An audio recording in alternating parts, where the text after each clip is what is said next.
Before we begin, let me know in the comments where you are watching from and what time it is for you right now. We need to discuss dimensions.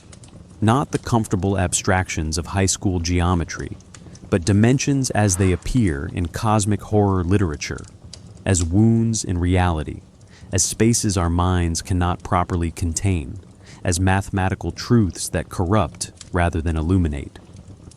When H.P. Lovecraft wrote to Clark Ashton Smith in 1927 about the utter insignificance, futility, and temporary nature of the human race, he was articulating something specific about spatial relationships. Our three-dimensional existence, he suggested, might be nothing more than a cross-section of something vaster and more terrible. This emerged from a particular historical moment. The late 19th and early 20th centuries witnessed mathematicians shattering Euclidean certainty, Einstein redefining space-time, and popular writers like Charles Howard Hinton teaching readers to visualize the fourth dimension. These weren't mere scientific curiosities. They represented an existential crisis, the realization that our perception of space might be as limited as a drawing on paper, unaware of the room containing it. What follows is an investigation of how cosmic horror transformed dimensions from mathematical concepts into sources of dread. We will examine the cultural anxieties that made this transformation possible, the specific ways Lovecraft and his circle depicted dimensional intrusions, and why these ideas continue to resonate in our increasingly abstract, digitally mediated world. This is not entertainment. These are ideas that change how you perceive the spaces around you. You have been warned. The panic began with mathematics. In the 1820s and 1830s, Nikolai Lobachevsky and János Bolyai independently discovered that Euclid's parallel postulate, the geometric axiom that had structured human spatial understanding for 2 millennia, was not logically necessary. Geometry could function perfectly well with different rules. By the 1850s, Bernhard Riemann had formalized these non-Euclidean geometries, demonstrating that space itself might curve, might follow laws entirely alien to human intuition. This was not merely an academic exercise. It meant that the fundamental framework through which humans perceived reality was potentially arbitrary, provincial, limited. If geometry could be different, then space itself, the most basic category of human experience, might be a kind of prison. Consider what this represented to the educated public of the late 19th century. Euclidean geometry had been synonymous with certainty itself, more trusted than religion, more fundamental than physics. René Descartes had built his entire philosophical system on geometric clarity. Immanuel Kant had argued that Euclidean space was not learned, but innate, hardwired into human cognition. Now mathematicians were suggesting that this innate understanding might simply be an evolutionary accident, useful for three-dimensional creatures navigating three-dimensional space, but utterly inadequate for comprehending reality's actual structure. The philosopher and psychologist William James wrote in 1880 that the new geometries had murdered certainty itself. Space had become untrustworthy. This anxiety found popular expression through Charles Howard Hinton, a British mathematician who published A New Era of Thought in 1888. Hinton attempted to teach readers to visualize four-dimensional objects, specifically the tesseract, a four-dimensional cube. His exercises involved constructing elaborate colored cube systems and training the mind to rotate them through an imagined fourth axis.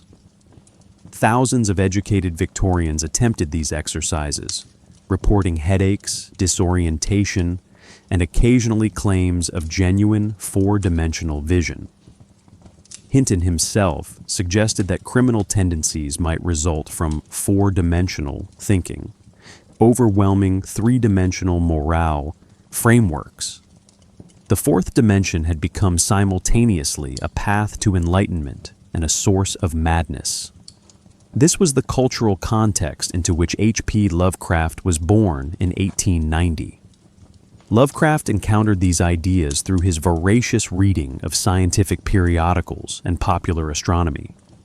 His letters from the 1920s reveal a man obsessed with scale and spatial relationships. Writing to Clark Ashton Smith in 1927, he described looking through a telescope at the Andromeda Galaxy and feeling the atrocious hideousness and mocking sadness of an utter, ultimate, and inconceivable cosmos doom. But his specific genius was recognizing non-Euclidean geometry not merely as scientific fact, but as narrative weapon. In The Call of Cthulhu, 1926, he describes R'lyeh's architecture with phrases like geometry all wrong, and acute angles that were acute, and others that were obtuse.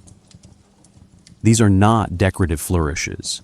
They represent dimensional intrusion, our three-dimensional space, invaded by four-dimensional structures that manifest as geometric impossibility.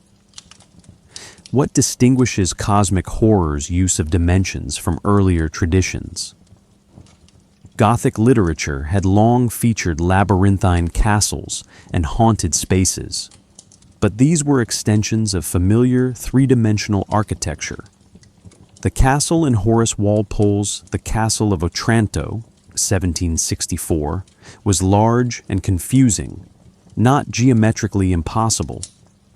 Even the weird geographies of fairy tales and romantic poetry operated within Euclidean assumptions. Lovecraft's innovation was treating space itself as corrupt, as invaded by mathematical principles that preceded and transcended human categories. The horror was not that something lurked in the castle. The horror was that the castle's angles connected to spaces that shouldn't exist, that walking through a Euclidean door might deposit you in a non-Euclidean elsewhere. This approach drew from the scientific romance tradition of H.G. Wells and Camille Flammarion, writers who had already begun exploring the fictional possibilities of the fourth dimension. Wells' The Time Machine, 1895, treated time as a fourth dimension through which one might travel.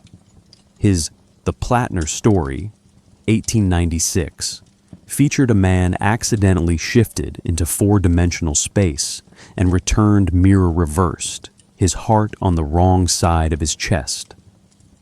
Flammarion's astronomical romances contemplated alien geometries and impossible planetary systems.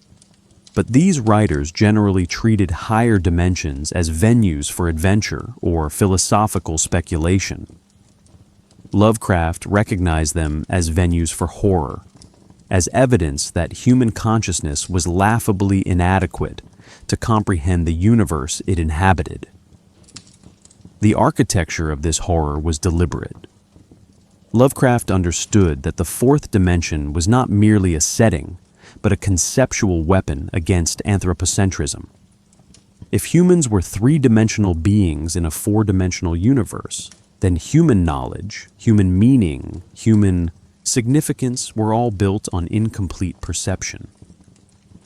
We were, in his framework, like inhabitants of Abbott's Flatland, the 1884 satirical novella about two-dimensional beings encountering three-dimensional objects, but with no helpful three-dimensional being to guide us.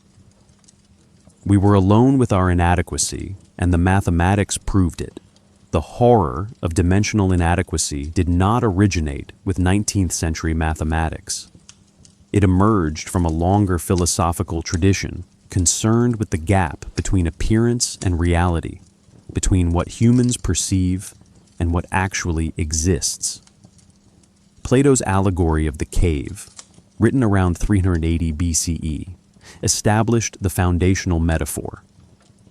The prisoners chained in the cave, watching shadows on the wall, believe these two-dimensional projections constitute reality. They cannot turn their heads to see the three-dimensional objects casting the shadows, cannot conceive of the fire providing light, cannot imagine the sunlit world beyond the cave. When one prisoner escapes and returns to describe true reality, the others regard him as mad. His dimensional education, his exposure to a higher level of existence, renders him incomprehensible to those still trapped in shadow perception. This maps precisely onto cosmic horror's dimensional framework. Replace Plato's cave with three-dimensional space, the shadows with our perceived reality, and the sunlit world with four-dimensional existence, and the structure remains identical. The difference is Plato's optimism. He believed enlightenment was possible, that philosophy could liberate consciousness from the cave. Lovecraft inverted this hope. In his framework, dimensional enlightenment produces not wisdom, but madness, not liberation, but annihilation of meaning. The prisoner who escapes Lovecraft's cave does not return with good news.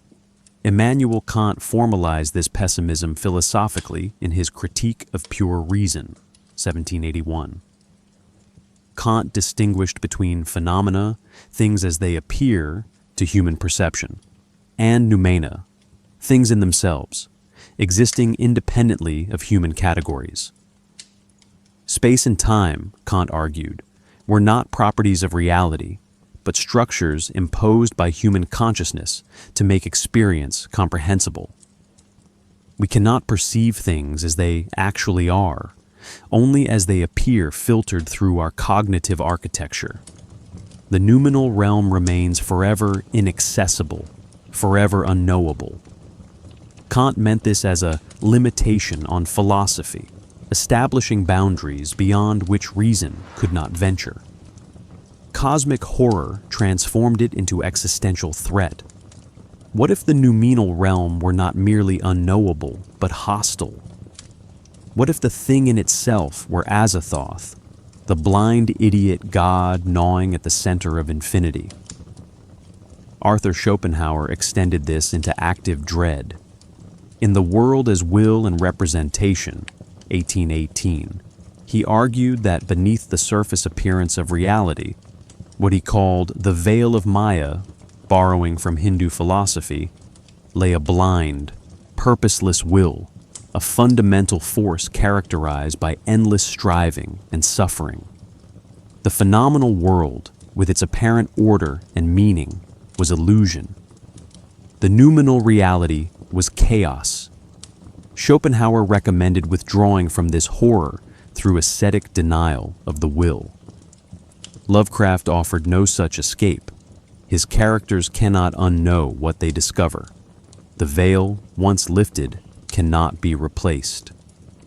These Western philosophical traditions found unexpected resonance in Eastern concepts that had begun circulating in Europe and America through theosophical societies in the late 19th century. The Buddhist concept of shunyata, emptiness or void, suggested that the phenomenal world lacked inherent existence, that material reality was fundamentally insubstantial.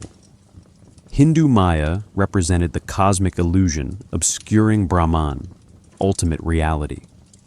These traditions treated dimensional illusion as something to transcend through spiritual practice. Cosmic horror secularized these concepts, removing the consolation of enlightenment. The void was not a path to liberation, but an abyss that stared back, that consumed meaning rather than revealing it. The Theosophical movement, particularly through Madame Blavatsky's The Secret Doctrine, 1888, and P.D. Ouspensky's Tertium Organum, 1912, popularized the idea that higher dimensions were not merely geometric abstractions, but actual spiritual realms accessible through occult practice. Ouspensky argued that three-dimensional perception represented a kind of cosmic blindness, that awakening to four-dimensional consciousness would reveal the true nature of time, causality, and being. he developed elaborate meditative techniques for perceiving four-dimensional objects. His followers reported experiencing time as a visible dimension, seeing past and future simultaneously, encountering beings who existed across temporal boundaries. These were precisely the experiences that would appear, recontextualized as horror, in Lovecraft's fiction. The difference was interpretive. Where Ouspensky saw spiritual evolution, Lovecraft saw contamination. The final piece arrived with Albert Einstein's special relativity in 1905, which treated time as a fourth dimension mathematically united with space in a four-dimensional continuum. This was not mysticism, but physics, confirmed by experiment, taught in universities. Einstein demonstrated that space and time were not separate, absolute frameworks, but relative, observer-dependent dimensions of a unified spacetime. Simultaneity itself, the idea that events happen at the same time, was revealed as illusion, dependent on the observer's reference frame. This scientific validation of dimensional fluidity gave cosmic horror its ultimate legitimacy. The fourth dimension was not speculation. It was confirmed reality, and human intuition was provably inadequate to comprehend it. Visual artists had already begun exploring spatial impossibility before Lovecraft wrote his major works. Giovanni Battista Piranesi's Imaginary Prisons, 1750s, depicted impossible architecture, staircases leading nowhere, bridges connecting at wrong angles, spaces that violated perspective. M.C. Escher would later perfect this approach, creating images of dimensional paradox that seemed to depict four-dimensional objects projected into two dimensions. These visual precedents established an aesthetic vocabulary for geometric wrongness, for spaces that the eye could follow, but the mind could not accept. Lovecraft translated this visual vocabulary into prose, describing architecture that followed Piranesi's logic, but claiming these structures actually existed in hidden corners of our world, waiting to be discovered. This convergence, philosophy suggesting reality was illusory, mathematics proving space was relative, occultism claiming higher dimensions were accessible, physics confirming four-dimensional spacetime, and art depicting impossible geometries, created the cultural substrate from which cosmic horror's dimensional dread emerged.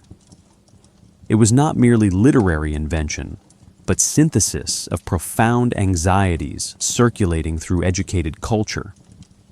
The dimensions were already horrifying before Lovecraft wrote about them.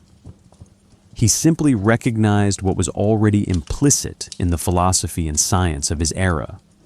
The word dimension derives from the Latin dimentio, meaning a measuring out, from dimittere, to measure off. The etymology reveals the concept's fundamental purpose. Dimensions exist to make reality measurable, comprehensible, subject to human calculation. When cosmic horror writers deploy dimensional language, they exploit this etymology's implicit promise and then betray it. The dimensions in Lovecraft's fiction are precisely what cannot be measured out, what resists human systems of quantification. The measuring instruments break. The calculations produce impossible results. The very tools designed to make reality comprehensible instead reveal its incomprehensibility. Lovecraft's vocabulary for dimensional wrongness centers on architectural terms twisted into epistemological weapons. Non-Euclidean appears repeatedly in his work, most famously in The Call of Cthulhu, where Aurelier's geometry is described as abnormally non-Euclidean and loathsomely redolent of spheres and dimensions apart from ours. Non-Euclidean geometry, technically, simply means any geometry that does not accept Euclid's parallel postulate, mathematically valid systems like hyperbolic or elliptic geometry. Lovecraft weaponizes the term, using it not to describe alternative mathematical systems, but to evoke spaces where geometry itself has become hostile, where angles attack consciousness, where measurement produces madness. The phrase non-Euclidean functions as incantation, summoning associations with the impossible and the forbidden. Cyclopean appears with similar frequency, borrowed from ancient Greek descriptions of massive, irregular stonework, supposedly built by the mythical Cyclopes. In Lovecraft's hands, the term expands beyond mere size to suggest architecture built according to non-human proportions, structures designed for beings whose relationship to space differs fundamentally from ours. The adjective carries temporal weight as well. These Cyclopean structures are invariably ancient, predating human civilization, suggesting that non-human dimensional understanding preceded and exceeds our own. When Lovecraft describes the Antarctic city in At the Mountains of Madness as displaying Cyclopean masonry, he implies not just scale, but temporal priority, dimensional sophistication, and alien purpose. His phrase, eldritch angles, deserves particular attention. Eldritch, from Middle English elfrish, means of elven or fairy origin, weird, ghostly. By attaching this archaic, supernatural modifier to the geometric term, angles, Lovecraft performs linguistic alchemy, transforming mathematical concepts into occult threats. An angle should be neutral, measurable, 45 degrees, 90 degrees, 137.5 degrees, subject to protractor and calculation. An eldritch angle suggests that angles themselves can be corrupted, can become conduits for supernatural forces, can measure relationships between spaces that should not connect. The phrase weaponizes geometry, making the most basic mathematical relationships into sources of dread. Lovecraft's descriptions frequently violate conventional architectural language through paradox. In The Dreams in the Witch House, he writes of hellish piping and geometrical forms for which no name existed in terrestrial geometry. The phrase acute angles that were acute and others that were obtuse appears to describe contradictory properties coexisting in the same space. These are not errors, but deliberate representations of dimensional confusion, language itself breaking down when attempting to describe spaces that violate three-dimensional logic. The prose enacts the epistemological collapse it describes. Readers cannot visualize what Lovecraft depicts because what he depicts cannot exist in three-dimensional space, and our visualization capacity is three-dimensional. The language forces cognitive dissonance. The vocabulary of temporal dimensions adds another layer. Aeons appears constantly, borrowed from Gnostic terminology where it denoted both vast time periods and divine emanations. Lovecraft secularizes the term, using it to measure geological and cosmic timescales that dwarf human history. Outside time and eternal function similarly, suggesting existence in dimensions where time operates differently or not at all. When Lovecraft writes that is not dead which can eternal lie, he proposes a state beyond conventional death, existing in temporal dimensions that grant something like immortality through dimensional displacement. Death becomes dimensionally relative. The color out of space introduces vocabulary for sensory impossibility. The story's central horror is a color that exists outside the visible spectrum, perceptible to human vision, but unmatchable to any known color. Lovecraft never names this color, referring to it only as that color, or describing it through negation, what it is not rather than what it is. This represents dimensional intrusion at the sensory level. If dimensions beyond our three exist, they might contain phenomena for which we possess no sensory categories. The unnamed color represents not just alien biology, but dimensional physics, electromagnetic radiation behaving according to rules that partially overlap with ours, but extend beyond them. Terms for between spaces proliferate in cosmic horror's dimensional vocabulary. Void appears in both its scientific sense, empty space, and its philosophical sense derived from Buddhist shunyata, fundamental emptiness underlying apparent reality. Abyss carries Gnostic and existentialist connotations, suggesting not mere depth but ontological absence, spaces where being itself fails. Interstitial describes the gaps between dimensions, suggesting that reality has seams, weak points where dimensional barriers thin and intrusions become possible.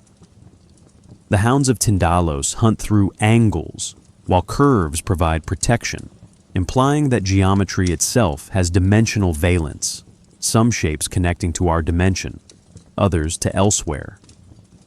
Lovecraft's collaborative circle expanded this lexicon organically. Clark Ashton Smith contributed terms like hyperdimensional and ultramundane, using Latin and Greek prefixes to suggest spaces beyond mundane reality. Frank Belknap Long's The Hounds of Tindalos introduced angles and curves as dimensional categories, creating a geometric moral system where angular spaces connect to predatory temporal dimensions, while curved spaces remain safely three-dimensional. Robert E. Howard added pre-human and antediluvian to describe dimensional knowledge preceding human existence. This collaborative vocabulary building created the impression of scholars independently discovering and documenting the same hidden dimensional framework. The language itself performs dimensional corruption.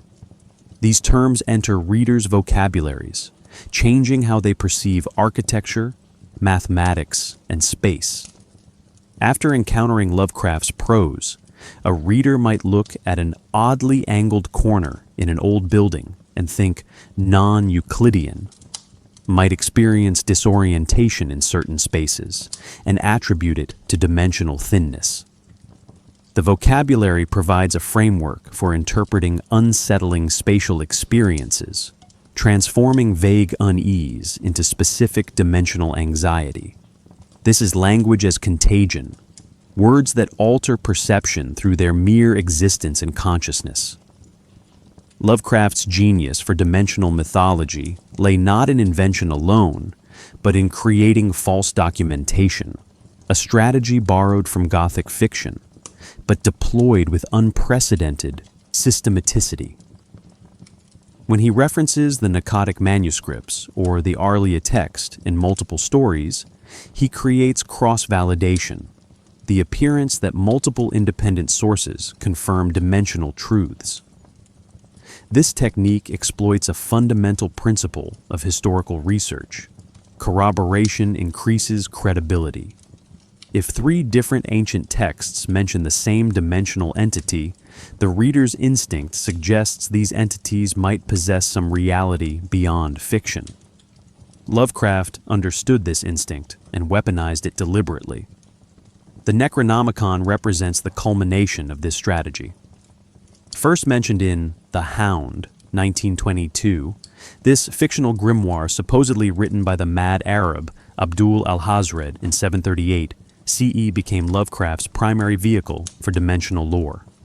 He provided elaborate provenance, Greek translation by Theodorus Philetus in 950 CE, Latin translation by Olaus Wormius in 1228, original Arabic text lost, surviving copies held by only 5 institutions worldwide. This specificity creates verisimilitude. The dates and translators suggest archival research, the kind of detail found in actual bibliographic histories. Lovecraft even wrote pseudo-scholarly articles about the Necronomicon's textual history, blurring the line between fiction and scholarship. What made this mythology particularly effective was Lovecraft's willingness to share it. He encouraged fellow writers, Robert E. Howard, Clark Ashton Smith, Robert Bloch, August Derleth, Frank Belknap Long, to reference his invented texts in their own stories while contributing their own fictional sources to the shared mythology. Howard added The Nameless Cults by Friedrich von Junst. Smith contributed The Book of Eibon. Bloch created De Vermis Mysteriis by Ludwig Prinn. Each writer's stories confirmed the other's invented sources, creating a recursive network of false citations. A reader encountering Robert Bloch's reference to the Necronomicon might assume Lovecraft had borrowed from Bloch, not recognizing both were fabricating a shared mythology. This collaborative world-building extended to dimensional spaces themselves. The Dreamlands, first appearing in Lovecraft's 1920s dream cycle stories, became a consensus reality through repetition and variation. Multiple characters from different stories visit the same dimensional geography: the city of Ulthar, the enchanted wood, the peaks of Tok, Kadath in the cold waste. Each visit adds details. Ulthar has a law against killing cats. The enchanted wood contains Zoogs who can speak. The moon beasts of the dark side serve Nyarlathotep. The accumulation of detail across multiple narratives creates depth, the impression of a fully realized dimensional space that exists independently of any single story's requirements. Readers begin to visualize these spaces as coherent locations rather than narrative conveniences. Lovecraft deployed mathematical terminology to similar effect. When Walter Gilman, in The Dreams Intimidatinnen, The Witch House, studies quantum physics, non-Euclidean calculus, and certain Einsteinian formulae, Lovecraft mixes real scientific concepts with vague, technical language. Einstein's work was genuine, non-Euclidean geometry was genuine, quantum physics was genuine. This provided cover for fictional, hypergeometric curves and angles not familiar to geometry. The strategy resembles propaganda techniques. Surround the lie with enough truth that the lie becomes indistinguishable. A reader might not know whether Riemannian equations are real, they are, or whether transdimensional calculus is real, it isn't. And the uncertainty creates plausibility. The archaeological framing proved particularly powerful. Lovecraft frequently structured stories as discovered documents, explorers' journals, anthropologists' field notes, archivists' reports. At the Mountains of Madness presents itself as the suppressed testimony of Miskatonic University's Antarctic expedition. The call of Cthulhu assembles fragments from a sculptor's dying delirium, a policeman's investigation, and a sailor's manuscript. This documentary style implies that dimensional horror is not imagined, but discovered, excavated from history, compiled from evidence. The narrator functions as curator rather than creator, organizing materials that exist independently of narrative construction. This archaeological approach extended to physical artifacts. Lovecraft's stories frequently describe ancient bas-reliefs, mysterious statues, and architectural fragments depicting dimensional truths. These objects carry what might be called epistemic weight. They represent physical evidence of dimensional intrusion. When Professor Dyer in At the Mountains of Madness photographs the Antarctic murals showing Earth's dimensional history, those photographs, fictional though they are, function as documentation. The photographs cannot be dismissed as hallucination or madness. They exist as material evidence. And material evidence demands explanation. Lovecraft uses this psychological dynamic repeatedly, anchoring dimensional mythology in tangible objects that resist subjective interpretation. The strategy of treating dimensional entities as folklore proved equally effective. Lovecraft frequently frames his horrors as misunderstood legends, ancient worship practices whose true dimensional nature has been forgotten. The Cthulhu cult becomes an anthropological phenomenon documented in police reports and academic journals. The esoteric order of Dagon appears as a recognized religious organization in Innsmouth, operating openly if secretively. By presenting dimensional horror as existing within documented social structures, churches, cults, secret societies, Lovecraft exploits readers' awareness that many real historical practices seem bizarre or frightening from outside perspectives. The dimensional worship becomes anthropologically plausible, even as its object remains cosmically impossible. Perhaps most insidiously, Lovecraft treated his own mythology with scholarly skepticism within the narratives themselves. His narrators frequently doubt their experiences, seek rational explanations, resist supernatural interpretations. This internal skepticism paradoxically increases external credibility. A narrator who insists the non-Euclidean city must have some rational explanation, who struggles against dimensional interpretation, who ultimately accepts dimensional truth only when all alternatives fail. Such a narrator appears more trustworthy than one who readily embraces the supernatural.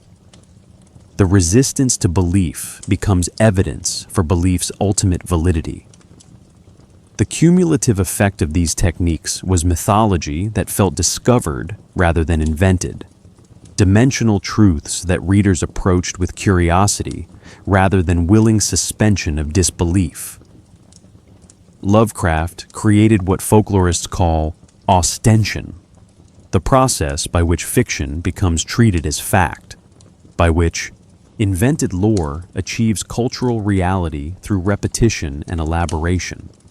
After Lovecraft's death in 1937, readers began seriously seeking copies of the Necronomicon, treating his dimensional geography as actual occult knowledge, attempting to verify his fictional sources.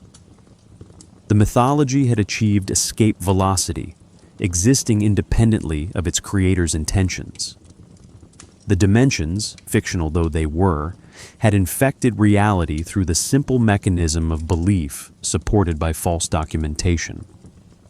Lovecraft had proven that dimensional invasion required no actual dimensions, only sufficiently elaborate literary architecture and readers willing to explore it. This bridge between invention and belief, between fiction and mythology, reveals something profound about how dimensional horror functions culturally. The dimensions become real not through physical manifestation, but through cognitive colonization, through providing a framework that makes previously inexplicable experiences suddenly interpretable. This is the final dimensional intrusion, not into space, but into meaning-making itself. Dimensional horror operates on a premise of tiered reality, a cosmic hierarchy where human existence occupies not the center, but a peripheral, negligible position. This is not the anthropocentric universe of medieval Christianity, where Earth sat at the cosmos's heart, with humanity as its divine purpose. Nor is it the Copernican displacement, which merely relocated humanity from spatial center to spatial periphery while preserving human significance as conscious observers. Dimensional horror proposes something more devastating. Humans as three-dimensional bacteria colonizing the surface of entities whose full four-dimensional extent we cannot perceive, much less comprehend. We are not observers of the universe, but minor irritants on its skin. Edwin Abbott's Flatland, 1884, established the mathematical framework cosmic horror would exploit. Abbott's two-dimensional square, living in a planar world, cannot conceive of up or down as directions. When a three-dimensional sphere passes through flatland, the square perceives only an expanding and contracting circle, a two-dimensional cross-section of a three-dimensional object. The square's entire conceptual apparatus fails before three-dimensional reality. Abbott intended this as mathematical pedagogy and social satire. Cosmic horror recognized it as existential template. If we are three-dimensional beings in a four-dimensional or higher universe, then our perceptions are necessarily incomplete cross-sections, our understanding inevitably wrong, our conclusions about reality as naive as the flatlander's certainty that circles are the most perfect beings. This dimensional inadequacy extends to causality and free will. In a four-dimensional universe where time constitutes the fourth dimension, past, present, and future might be simultaneously visible to higher dimensional observers. Human choices would appear as pre-existing four-dimensional objects, decisions already made and unmakeable otherwise. Consciousness moving along predetermined tracks like a train on rails. Yog-Sothoth, described in various Lovecraft texts as existing outside the ordered spheres and being coterminous with all time and space, represents this horrifying perspective. An entity for whom temporal sequence does not exist, for whom human history is a static four-dimensional object viewable in its entirety. Our experience of making choices would be illusion. The feeling of agency emerging from our limited three-dimensional consciousness, moving through a four-dimensional structure that already contains all our future decisions. The educational paradox intensifies this horror. In most epistemological frameworks, knowledge represents progress, enlightenment, improvement. Learning elevates consciousness, expands understanding, brings the knower closer to truth and wisdom. Dimensional horror inverts this entirely. Knowledge of higher dimensions functions as contamination rather than education, as a kind of cognitive poison that destroys the knower's ability to function within three-dimensional consensus reality. Walter Gilman, in The Dreams in the Witch House, studies advanced mathematics and becomes capable of perceiving four-dimensional space. But this capability does not liberate him. It traps him, making him visible to entities that hunt through higher dimensions, allowing the witch Keziah Mason to drag him through dimensional shortcuts into spaces where different physical laws apply. His education is his doom. Consider what this suggests about the relationship between consciousness and dimensional perception. Human neurology evolved to navigate three-dimensional space, to predict three-dimensional trajectories, to recognize three-dimensional patterns. Our brains are survival machines optimized for three-dimensional problems. Forcing this architecture to process four-dimensional information produces not expansion, but breakdown, not transcendence, but madness. The sanity mechanics in Call of Cthulhu role-playing games formalize this principle. Exposure to dimensional truth costs sanity points, reducing characters' ability to function. This is not merely game mechanics, but philosophical position. Certain truths are not just difficult to accept, but neurologically incompatible with human consciousness. The brain that understands four-dimensional reality ceases to be a functional human brain. The dream reality equivalence adds final philosophical horror. Lovecraft's dream cycle stories propose that dreams access actual dimensional spaces, that sleeping consciousness travels through real, if non-three-dimensional, locations. The dreamlands exist as legitimately as waking reality, perhaps more so given their greater dimensional extent. This demolishes the hierarchy that privileges waking consciousness as real and sleeping consciousness as mere dream. What if, Waking three-dimensional experience is the limited, impoverished state, and dreaming represents partial liberation into higher dimensional truth. The horror lies not in dreams being unreal, but in waking being equally unreal, equally a kind of dimensional prison, equally a limited perspective on vaster spaces. This philosophical architecture, dimensional insignificance, geometric determinism, knowledge as contamination, dream reality equivalence, forms the conceptual foundation from which specific dimensional horrors emerge. These are not random nightmares, but systematic implications of our potential dimensional inadequacy. The philosophy precedes and generates the monsters. The entities and spaces that populate cosmic horror are not violations of this philosophy, but expressions of it, physical manifestations of dimensional hierarchy, made tangible, made predatory, made inevitable. The great old ones should not be understood as gods in any theological sense. They are not creators, not concerned with human worship, not responsive to prayer or sacrifice. They are, instead, higher dimensional beings whose relationship to our three-dimensional space resembles our relationship to a drawing on paper. We can observe it, interact with it, even destroy it, but we do not exist within its dimensional constraints. When humans in Lovecraft's fiction worship these entities, they perform not devotion, but acknowledgement of dimensional hierarchy.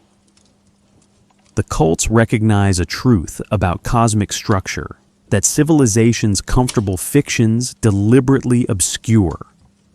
The cultists are not deluded.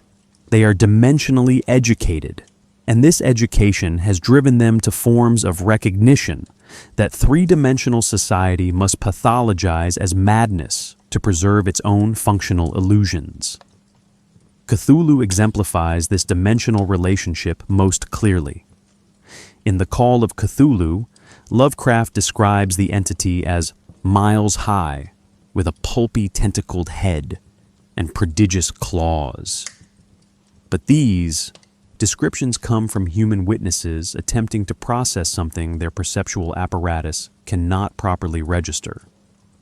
Johansen, the Norwegian sailor who encounters Cthulhu, describes the experience as a mountain walked or stumbled.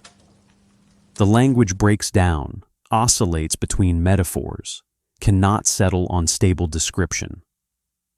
This suggests that what witnesses perceive is not Cthulhu itself, but a three-dimensional cross-section of a four-dimensional entity, the portion of Cthulhu that intersects with our dimensional space at a given moment.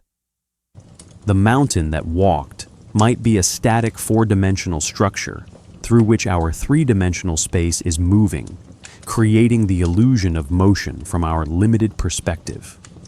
R'lyeh, Cthulhu's sunken city, reinforces this interpretation through its non-Euclidean architecture.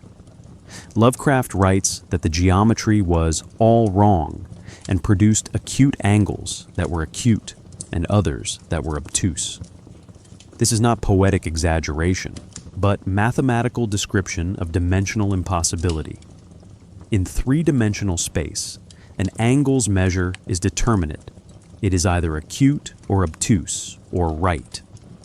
An angle that is simultaneously acute and obtuse violates three-dimensional geometric laws. But in four-dimensional space, a structure might present different angles depending on the observer's position along the fourth axis, just as a cone presents different two-dimensional shapes, circle, triangle, parabola, depending on how it's sliced. R'lyeh is not poorly built. It is correctly built for four-dimensional habitation, and our three-dimensional perception translates this correctness as wrongness, as geometric blasphemy. Yog-Sothoth represents dimensional embodiment taken to its ultimate conclusion. Described as the gate and the key, and as conterminous with all time and space, this entity does not merely inhabit higher dimensions, but constitutes them. the congeries of iridescent spheres that manifests when Yog-Sothoth appears might represent a four-dimensional hypersphere projected into three dimensions, the spheres being three-dimensional slices of a single four-dimensional object. More significantly, Yog-Sothoth exists at all spatial and temporal coordinates simultaneously. Past, present, and future are equally accessible, equally now from its dimensional perspective. This makes Yog-Sothoth not an entity in the universe, but the dimensional framework of the universe itself, given something like consciousness, something like agency. The Hounds of Tindalos, created by Frank Belknap Long in 1929, hunt through temporal dimensions and exist in angles rather than curves. Long's story, The Hounds of Tindalos, proposes that time itself has dimensional topology, that angles in spacetime connect to predatory dimensions, while curves remain safe within our dimension. The protagonist, Halpin Chalmers, experimenting with drugs that enable temporal travel, attracts these entities' attention by moving through their native dimension. They pursue him back to the present, manifesting through the angular corners of his room. His frantic attempts to round all angles with plaster, eliminating the geometric conduits through which they enter, fails because perfect curves are impossible in physical architecture. The angles persist at molecular levels, in atomic structures, in the fundamental geometry of matter itself. The Hounds reach him. Long's innovation was making geometry itself morally valent, suggesting that certain shapes connect dimensions while others maintain dimensional barriers. The color out of space represents dimensional intrusion at the phenomenological level. This entity, if entity, applies to something that might be force, substance, or radiation, exists partially outside our electromagnetic spectrum. Witnesses describe it as a color they cannot name, cannot match to any known pigment or wavelength. Lovecraft never specifies this color, referring to it only through negation, an inadequate approximation. This suggests light from higher dimensional sources behaving according to physical laws that partially overlap with but extend beyond three-dimensional optics. The color's effect, blighting crops, poisoning water, driving animals and humans mad, indicates dimensional contamination at the physical level.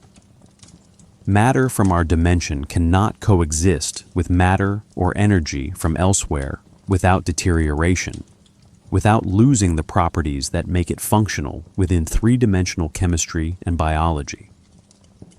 Shoggoths occupy a peculiar position in this dimensional taxonomy. Created by the Old Ones in At the Mountains of Madness as servitor beings, they possess protoplasmic bodies capable of forming any needed organs or appendages. This extreme morphological plasticity suggests four-dimensional manipulation of three-dimensional matter, beings that can reach into their own substance along dimensional axes we cannot perceive, rearranging their physical structure as easily as we might rearrange objects on a table. Their rebellion against the Old Ones takes on additional horror from this interpretation. Even entities that can manipulate four-dimensional space created something they could not ultimately control.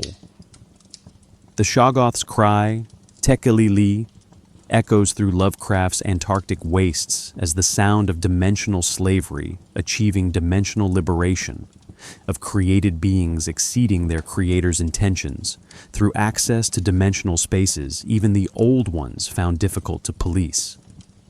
Night Gaunts, the faceless, tickling creatures from Lovecraft's dream cycle, represent dimensional negation.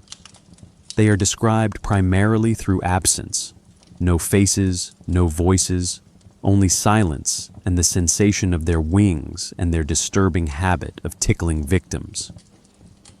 This emphasis on what they lack suggests beings defined by dimensional subtraction rather than dimensional addition. Where other entities possess excessive dimensionality, night gaunts might exist in fewer dimensions than objects in our space. Two-dimensional beings navigating three-dimensional space as living silhouettes. Their facelessness would then represent not lack of features, but lack of the dimensional axis on which faces exist. They are terrifying, not for what they are, but for what they are not, for the way they reveal that dimensional subtraction, existing in fewer dimensions than we do, might be as horrifying as dimensional excess. The dimensional exposure syndrome follows a predictable progression, documented across Lovecraft's corpus with clinical precision. Initial contact produces spatial disorientation, rooms feeling subtly wrong, corridors seeming longer than their measured length, corners appearing to meet at angles that measurement confirms as 90 degrees, but perception insists are otherwise.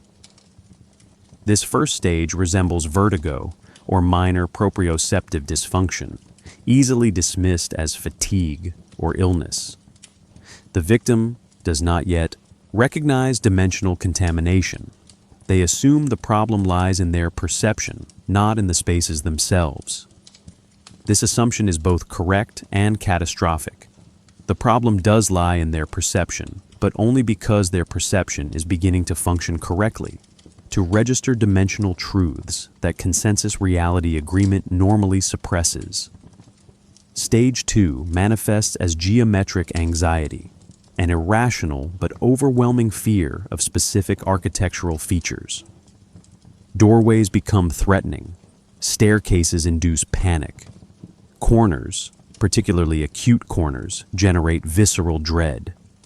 In The Dreams in the Witch House, Walter Gilman experiences this acutely, becoming terrified of his room's odd angles, sensing that these geometric features connect to elsewhere.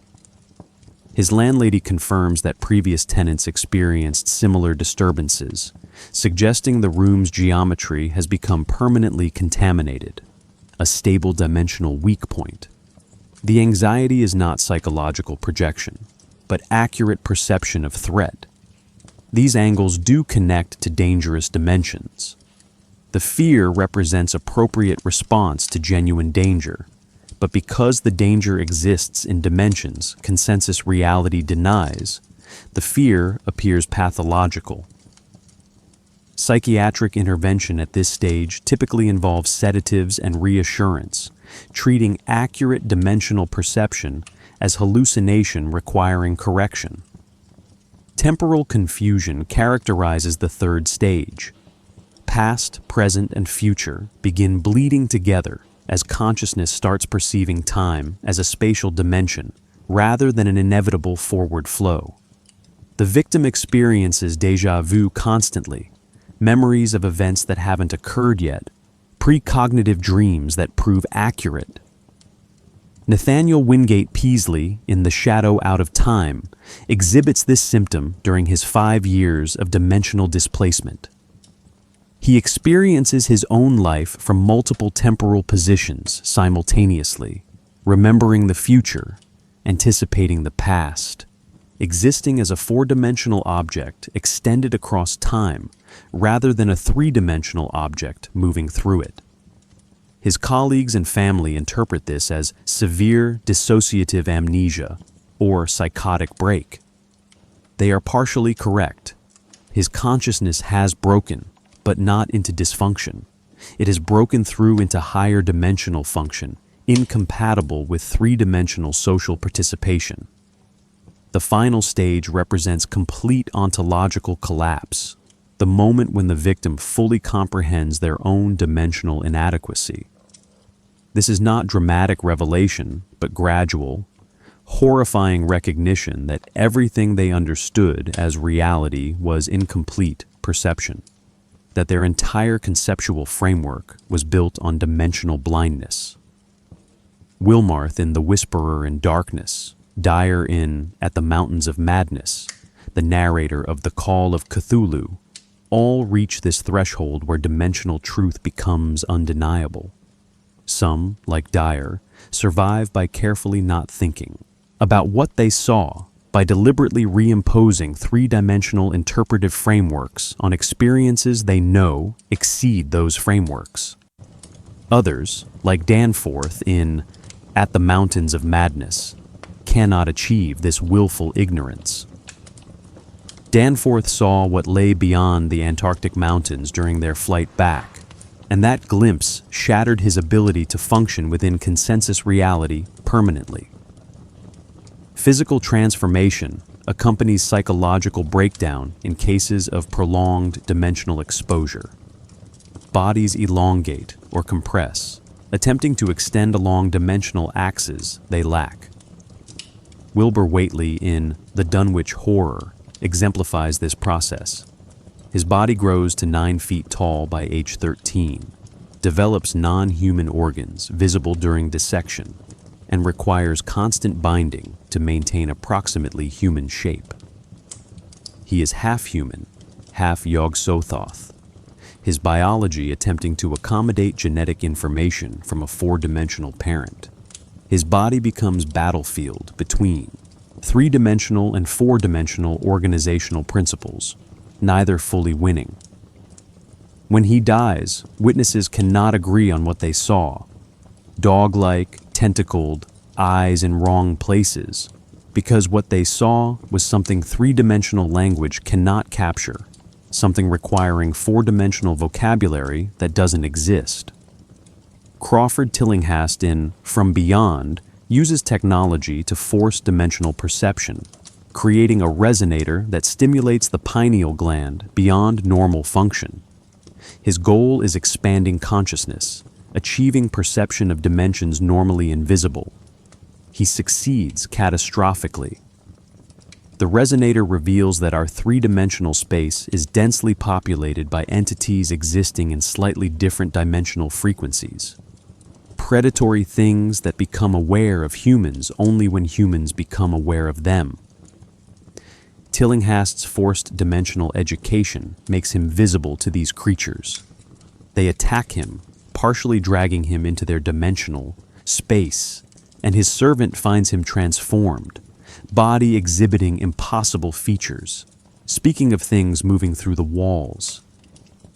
The resonator is eventually destroyed, but Tillinghast's final fate remains unclear. Possibly dead, possibly existing in dimensions the servant cannot perceive. Hereditary dimensional knowledge represents the most insidious form of human dimensional interaction.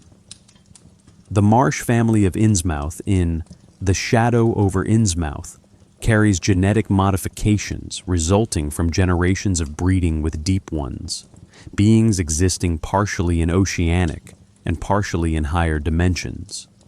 Young Marshes appear human initially, but gradually transform, their faces becoming amphibious, their bodies adapting for deep sea pressures that should crush human tissue. This transformation is described not as disease, but as awakening, as latent genetic information activating to reveal their true dimensional heritage.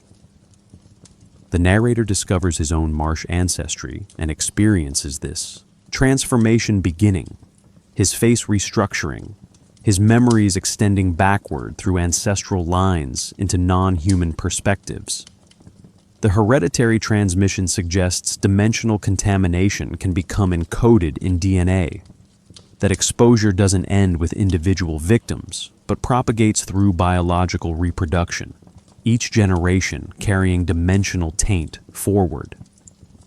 Mathematics professors, astronomers, and theoretical physicists appear disproportionately among cosmic horror's victims. These professions require thinking about space, time, and dimension in abstract terms that can accidentally achieve accuracy about dimensional reality. A mathematician working on 4-dimensional topology might stumble onto true equations, formulae that describe actual relationships between dimensions. These equations then function as summoning mechanisms, attracting attention from entities existing in the dimensions described.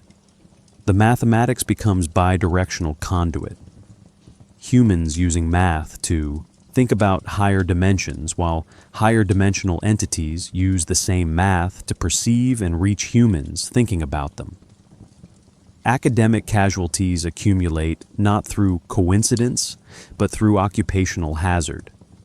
Certain forms of knowledge are inherently dangerous because they establish dimensional contact, whether the knower intends this or not. The grimoires of cosmic horror function not as spell books, but as dimensional cartography, texts providing coordinates and navigational instructions for spaces human consciousness was not designed to enter. The Necronomicon, supposedly authored by Abdul al-Hazred in 8th century Damascus, contains what Lovecraft describes as formulae and mathematical theorems, alongside its descriptions of old ones and ritual procedures. These formulae are not supernatural invocations, but equations describing dimensional relationships, geometric proofs demonstrating how to fold three-dimensional space to access four-dimensional shortcuts. The Necronomicon educates the reader in dimensional topology, whether the reader approaches it as occult text or mathematical curiosity. The education proceeds regardless of interpretive framework.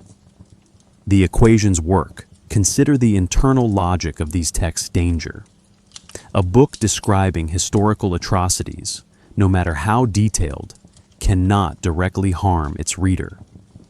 A book describing philosophical nihilism, while potentially psychologically distressing, cannot force the reader into despair.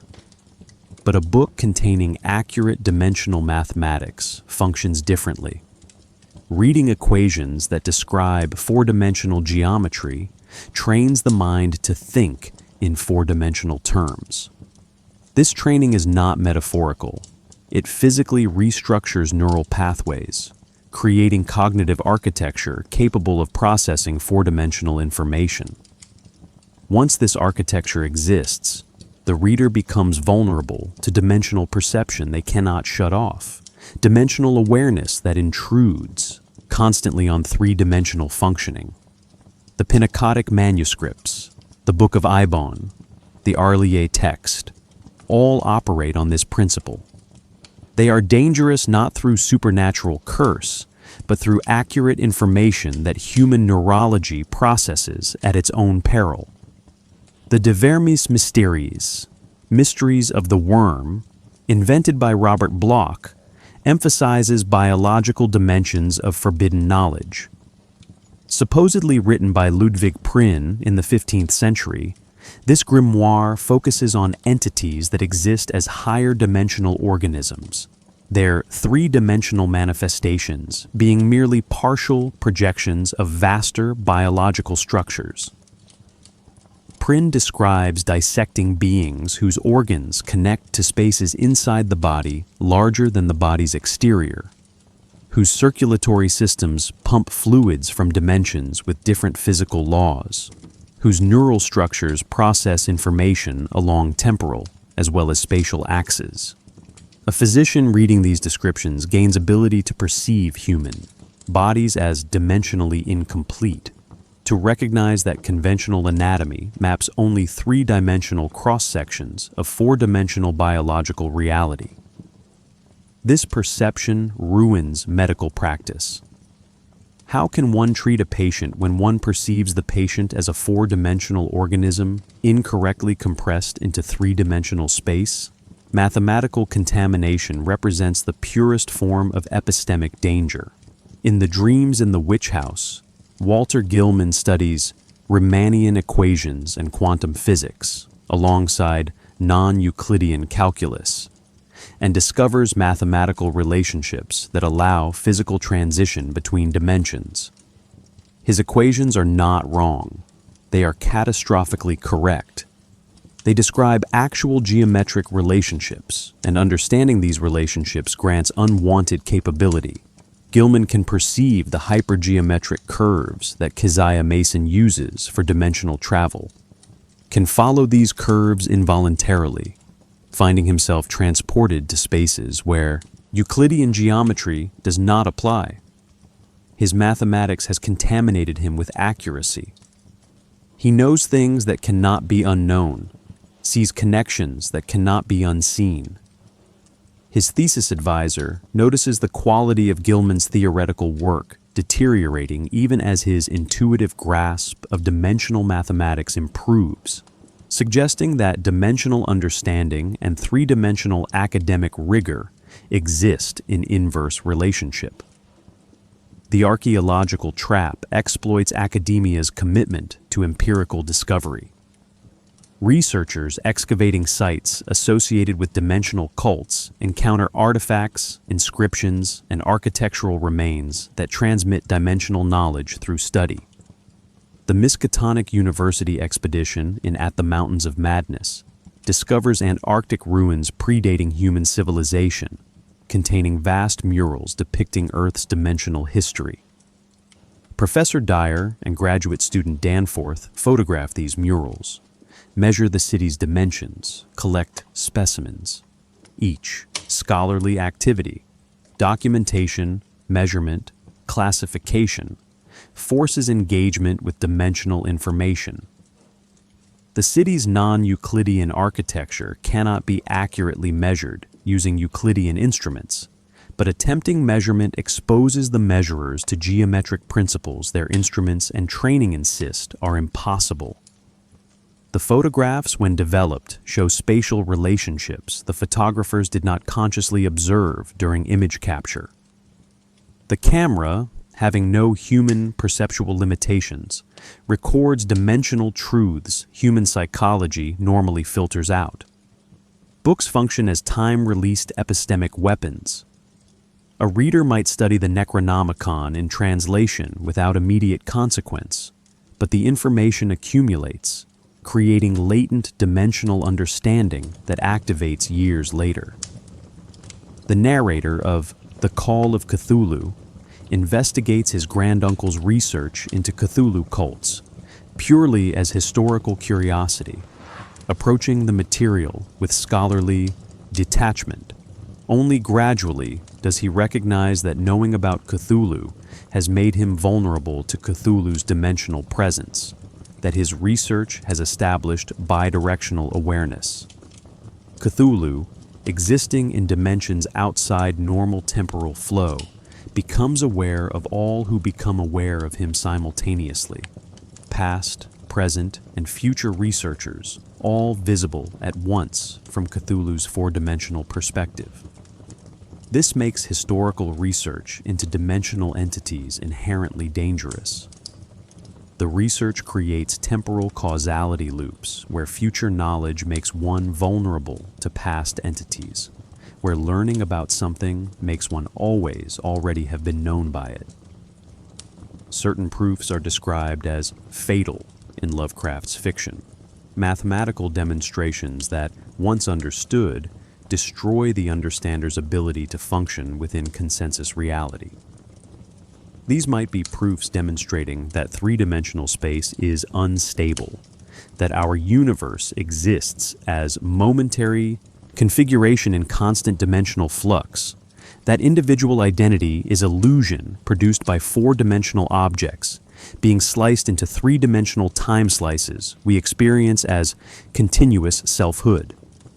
A mathematician encountering such proof faces impossible choice: acknowledge the proof's validity and lose sanity, or reject valid mathematical reasoning and lose mathematical integrity. Some choose madness, others commit suicide. A few, like certain characters in Ramsey Campbell's later Lovecraft-inspired fiction, continue functioning by deliberately maintaining two contradictory frameworks, accepting the proof's validity in their research while denying its implications in their daily lives. Hereditary knowledge transmission appears most explicitly in The Shadow over Innsmouth, where entire family lines carry dimensional information encoded in genetic memory. The narrator discovers that he knows things about deep ones and oceanic cities without having learned them consciously, That ancestral experience of dimensional spaces remains accessible through something resembling racial memory. This biological transmission of epistemological contamination suggests that dimensional knowledge can become inheritable, that exposure doesn't end with the individual but propagates across generations. Children of the dimensionally educated are born with intuitive grasp of four-dimensional relationships, speak of places they've never visited, draw accurate maps of cities that existed before human civilization. The knowledge breeds true. The ultimate epistemic horror lies in irreversibility. Other forms of dangerous knowledge can theoretically be forgotten, unlearned, suppressed through deliberate ignorance. But dimensional knowledge, once acquired, restructures consciousness permanently. The neural pathways, once established, cannot be unestablished. The geometric intuitions, once developed, cannot be undeveloped. Characters who survive dimensional exposure invariably describe their survival in terms of careful compartmentalization, knowing but not thinking about what they know, maintaining dimensional awareness in isolated mental spaces that don't contaminate day-to-day functioning. This compartmentalization requires constant effort. The knowledge perpetually threatens to leak from its containment, to intrude on ordinary perception, to make every corner a potential portal, every shadow a possible entity, every dream a dimensional excursion. Survival becomes exhausting performance of normalcy, acting as though three-dimensional reality were complete when one knows it is desperately, catastrophically incomplete. The Call of Cthulhu, written in 1926 and published in Weird Tales in 1928, establishes dimensional horror's foundational vocabulary. The story assembles fragments: a sculptor's clay bas-relief and subsequent madness, a Louisiana police inspector's raid on a swamp cult, a Norwegian sailor's manuscript describing encounter with a risen city, into documentary evidence of dimensional intrusion. Lovecraft's genius lies in the geometrical specificity. When Inspector Legrasse discovers the swamp cultists, he finds a hideous stone idol of a shape which only a diseased fancy could conceive. The idol's proportions are abnormally lifelike, suggesting not artistic failure, but dimensional accuracy. The sculptor captured something real that human proportions cannot accommodate. The cultists chant, "Fing lui maglubunaf, Cthulhu rilie, wagah nagulf tagen," which translates approximately as, "In his house at Rillier, dead Cthulhu waits dreaming." This introduces cosmic horror's central dimensional paradox: death as state existing in dimensions outside normal time, dead as descriptor inadequate for four-dimensional existence. Relie's geometry receives Lovecraft's most careful attention. When the Norwegian ship Alert accidentally discovers the risen city, Johansen describes architecture where geometry was all wrong. Specifically, he notes that, without knowing anything of futurism, Johansen achieved something very close to it when he spoke of unnameable angles and blasphemous proportions. The reference to futurism, the early 20th century art movement attempting to depict motion and temporal dimensions in static images, is not coincidental. Lovecraft suggests Arlae's architecture successfully represents four-dimensional structures in three-dimensional space, achieving what futurist art only attempted. The door Johansen opens is described with angles that human geometry cannot properly measure. It was an angle which might have been an acute angle, but which was not an acute angle. This is not linguistic imprecision, but dimensional precision, accurate description of four-dimensional features projected into three-dimensional space. The Dreams in the Witch House, published in Weird Tales in 1933, perfects the mathematical horror implicit in the Call of Cthulhu, Walter Gilman rents a room in Arkham with architectural oddities, odd angles, slanting floors, a peculiar design that locals attribute to 17th century witch Keziah Mason. Gilman, a graduate student in quantum physics and non-Euclidean calculus, begins perceiving the room's true dimensional nature. Lovecraft writes that Gilman came to distinguish the separate categories of things which disturbed him, the truly strange from the merely uncommon. The angles of his room, he realizes, represented a peculiar kind of curvature which did not conform to normal geometry. This curvature allows travel to other dimensional spaces, shortcuts through four-dimensional hyperspace that manifest as impossible trajectories in three-dimensional space. The entity Brown-Jenkin exemplifies this dimensional ambiguity perfectly. Described as a rat with quasi-human face and hands, witnessed by multiple tenants over centuries, Brown-Jenkin appears to be Keziah Mason's familiar, but Lovecraft provides rationalist alternative. What if mathematical formulae might exist by which one might precipitate a more or less tenuous material object from any dimensional realm into three dimensions? Brown-Jenkin might be a four-dimensional creature that Keziah summoned or created, a being native to hyperspace that can manifest in our dimension when geometric conditions align. The rat's ability to run through walls and appear in locked rooms supports this interpretation. It navigates four-dimensional space, passing through three-dimensional barriers by traveling around them along axes we cannot perceive. From Beyond, written in 1920, though not published until 1934, introduces technological dimensional violation. Crawford Tillinghast creates an electronic resonator that stimulates the pineal gland, the third eye of occult tradition, beyond normal function. The resonator increases the power of the pineal gland to the point where it can see in the fourth dimension. What Tillinghast discovers is that our three-dimensional space is crowded with entities existing at slightly different dimensional frequencies, invisible to normal perception, but always present. The story's narrator describes these creatures.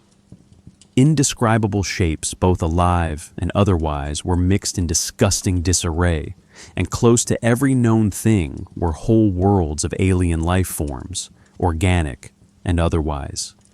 The dimensional layer Tillinghast reveals exists not distantly, but immediately adjacent, occupying the same space we inhabit, but vibrating at frequencies our senses normally cannot register.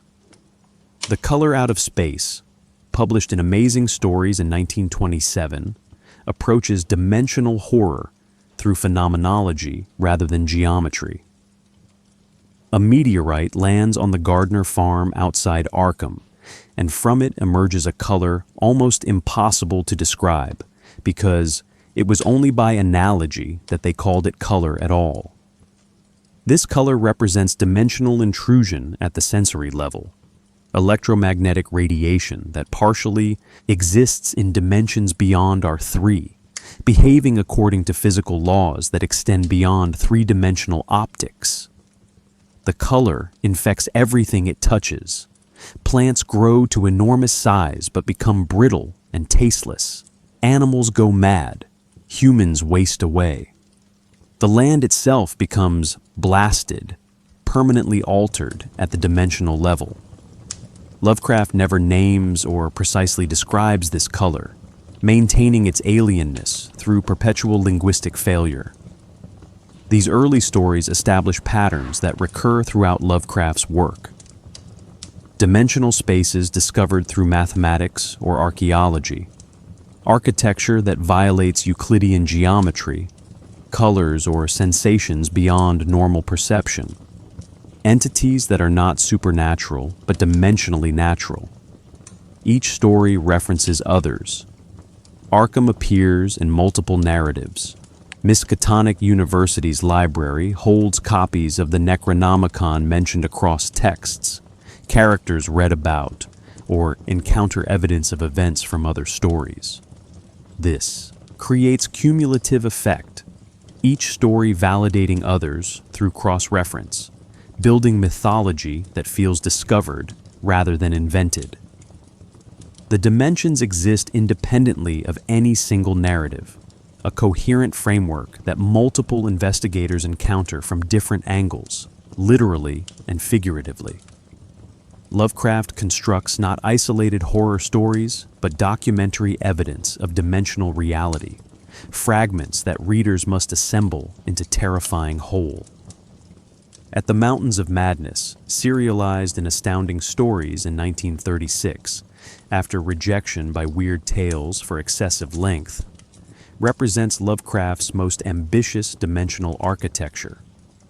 The novella frames itself as Professor William Dyer's suppressed testimony, his desperate attempt to prevent future Antarctic expeditions by documenting what the Miskatonic University expedition discovered in 1930-1931. This documentary framing is essential. Dyer presents himself as rational scientist, forced by evidence to acknowledge dimensional realities that undermine every human assumption about Earth's history, biology, and cosmic position. His narrative voice oscillates between scientific precision and mounting horror, the prose enacting the epistemological collapse it describes. The expedition discovers a mountain range higher than the Himalayas, and beyond these mountains, a vast ruined city built by entities Lovecraft calls the Old Ones. These beings arrived on Earth approximately 1 billion years ago, already possessing mature dimensional technology and biological engineering capabilities. Dyer's descriptions emphasize their non-humanity.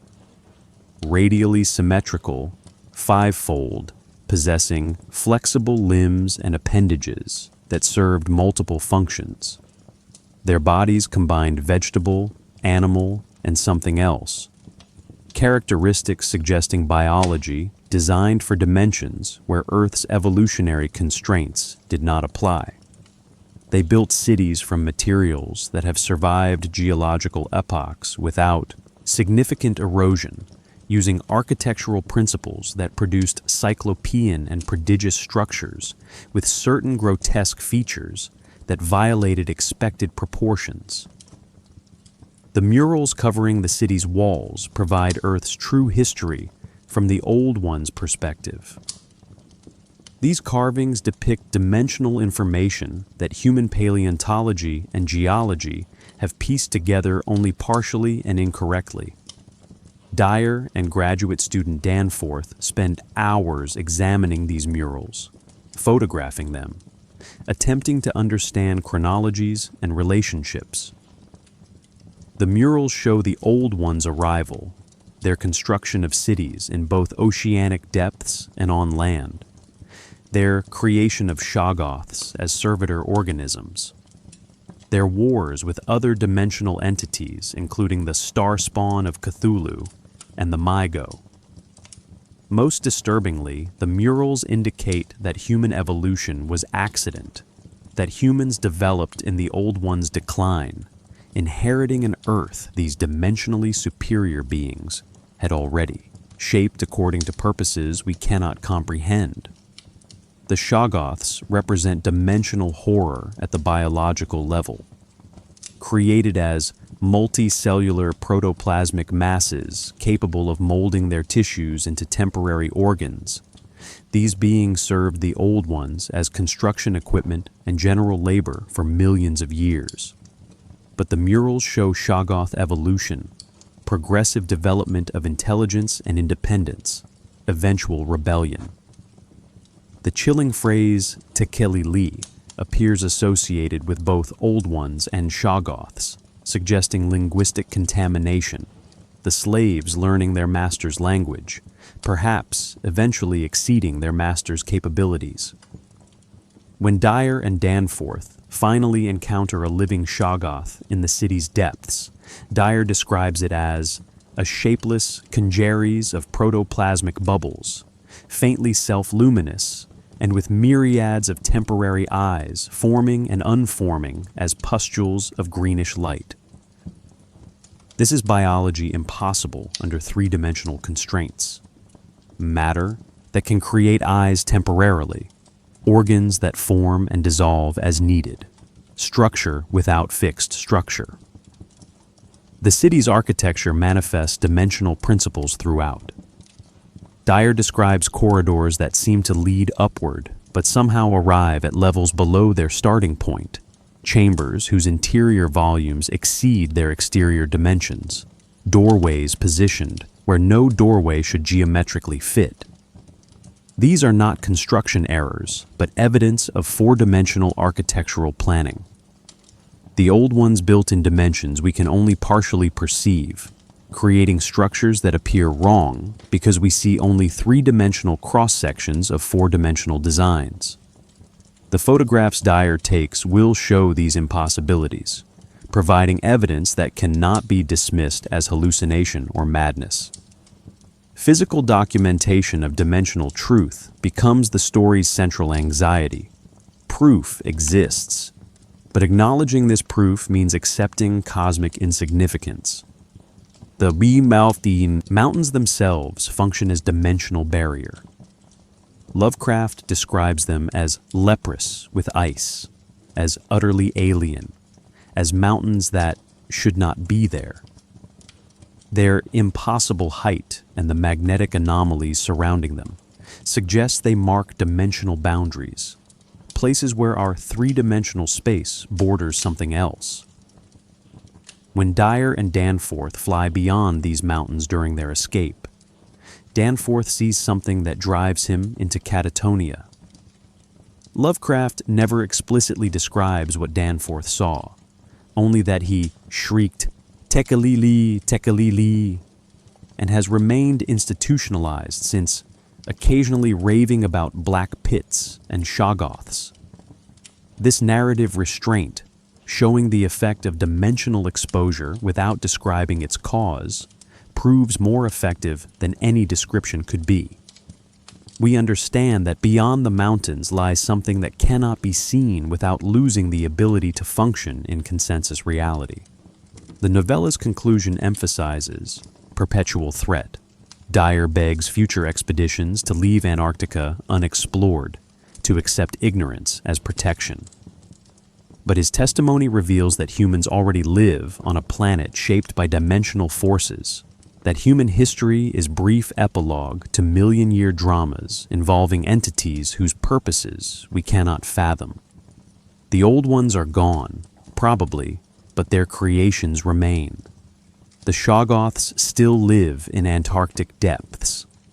The city's architecture still demonstrates dimensional principles. The murals still document truths that paleontology and evolutionary biology, working from incomplete three-dimensional evidence, cannot discover independently. Dimensional knowledge exists preserved in Antarctic ice, waiting for curious scientists to excavate it, photograph it, study it, and achieve the contaminated education that will reveal human insignificance with perfect, irrefutable clarity.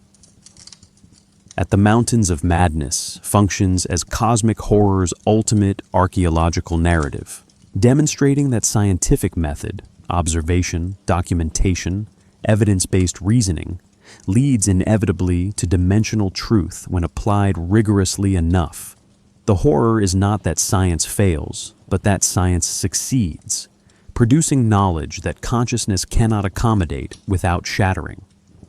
Dyer survives by carefully not thinking about implications, by maintaining professional focus on documenting what he saw without processing what it means. This survival through compartmentalization becomes the story's final horror.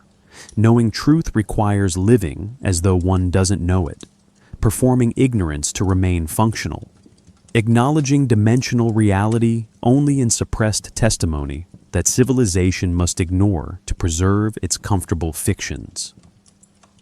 The Shadow Out of Time, published in Astounding Stories in 1936, represents Lovecraft's most sophisticated exploration of temporal dimensions.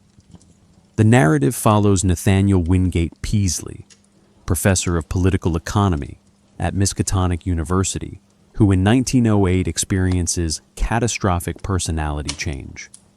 He collapses during a lecture and upon awakening displays completely different mannerisms, knowledge, and personality. This alternate personality persists for 5 years, during which Peaslee learns ancient languages, studies physics and mathematics beyond his supposed training, and makes cryptic notes about the great race of Yith. In 1913, he suddenly reverts to his original personality with no memory of the intervening 5 years. The story documents Peaslee's subsequent decades-long investigation into what happened during his missing time. The explanation Peaslee gradually reconstructs is temporal displacement. The great race of Yith, entities existing on Earth approximately 200 million years ago, possessed technology for projecting consciousness across time. They would identify humans or other beings from different eras, whose minds could provide information about their time periods, then swap consciousnesses, the Yithian mind occupying the human body in the human's native era, while the human consciousness occupied a Yithian body in the Yithian era. Lovecraft describes the Yithians as rugose cones 10 feet high, with elastic appendages and sensory organs arranged in non-human configurations. These bodies represent optimal forms for beings whose primary activity is consciousness manipulation rather than physical labor.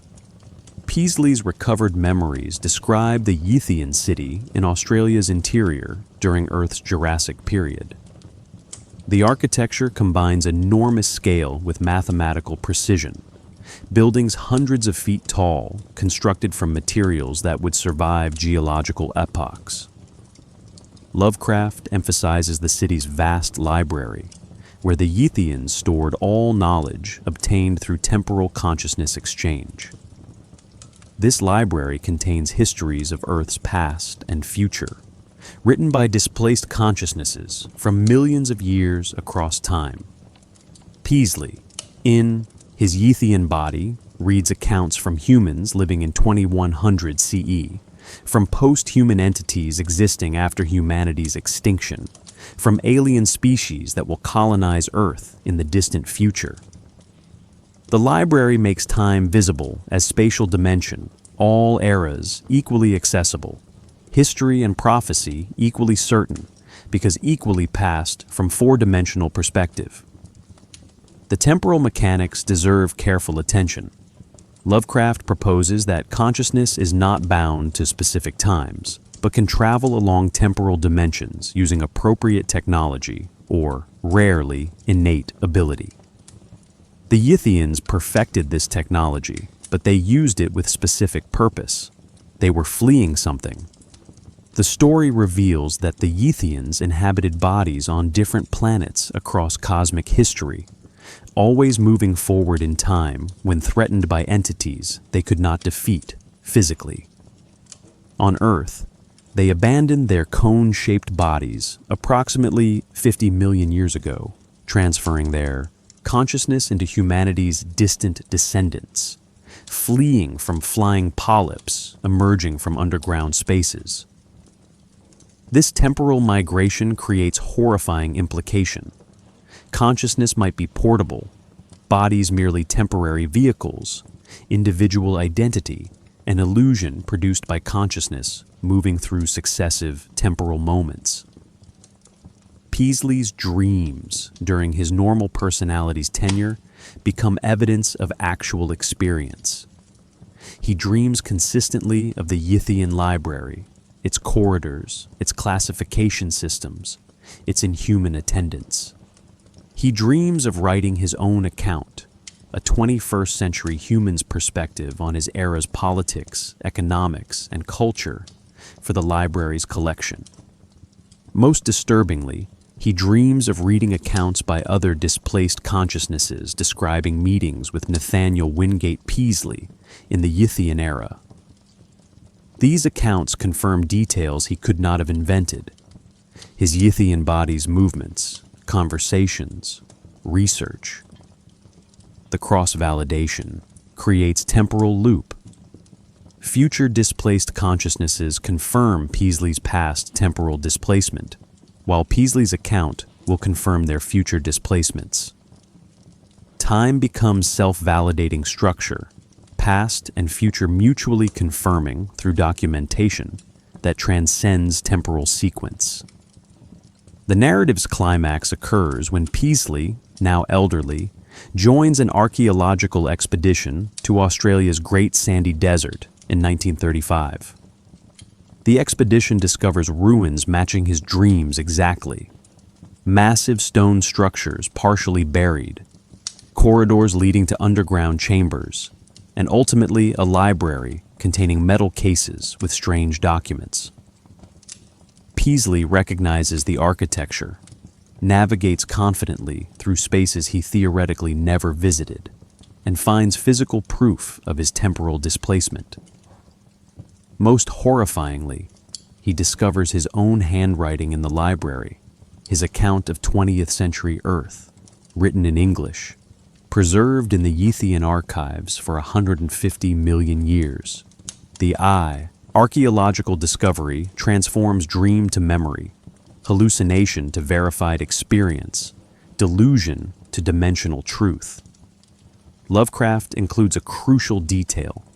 Peaslee finds evidence that the Yithian library contained accounts from beings living after humanity's extinction, describing Earth's post-human future.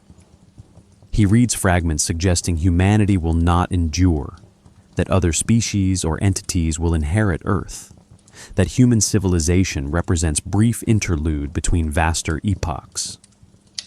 This knowledge paralyzes him with what might be called temporal claustrophobia, the recognition that human future is already documented, already past from four-dimensional perspective, that human choices occur within predetermined temporal structure, visible to beings with four-dimensional perception. Free will becomes illusion produced by three-dimensional consciousness, moving along temporal rails it cannot perceive.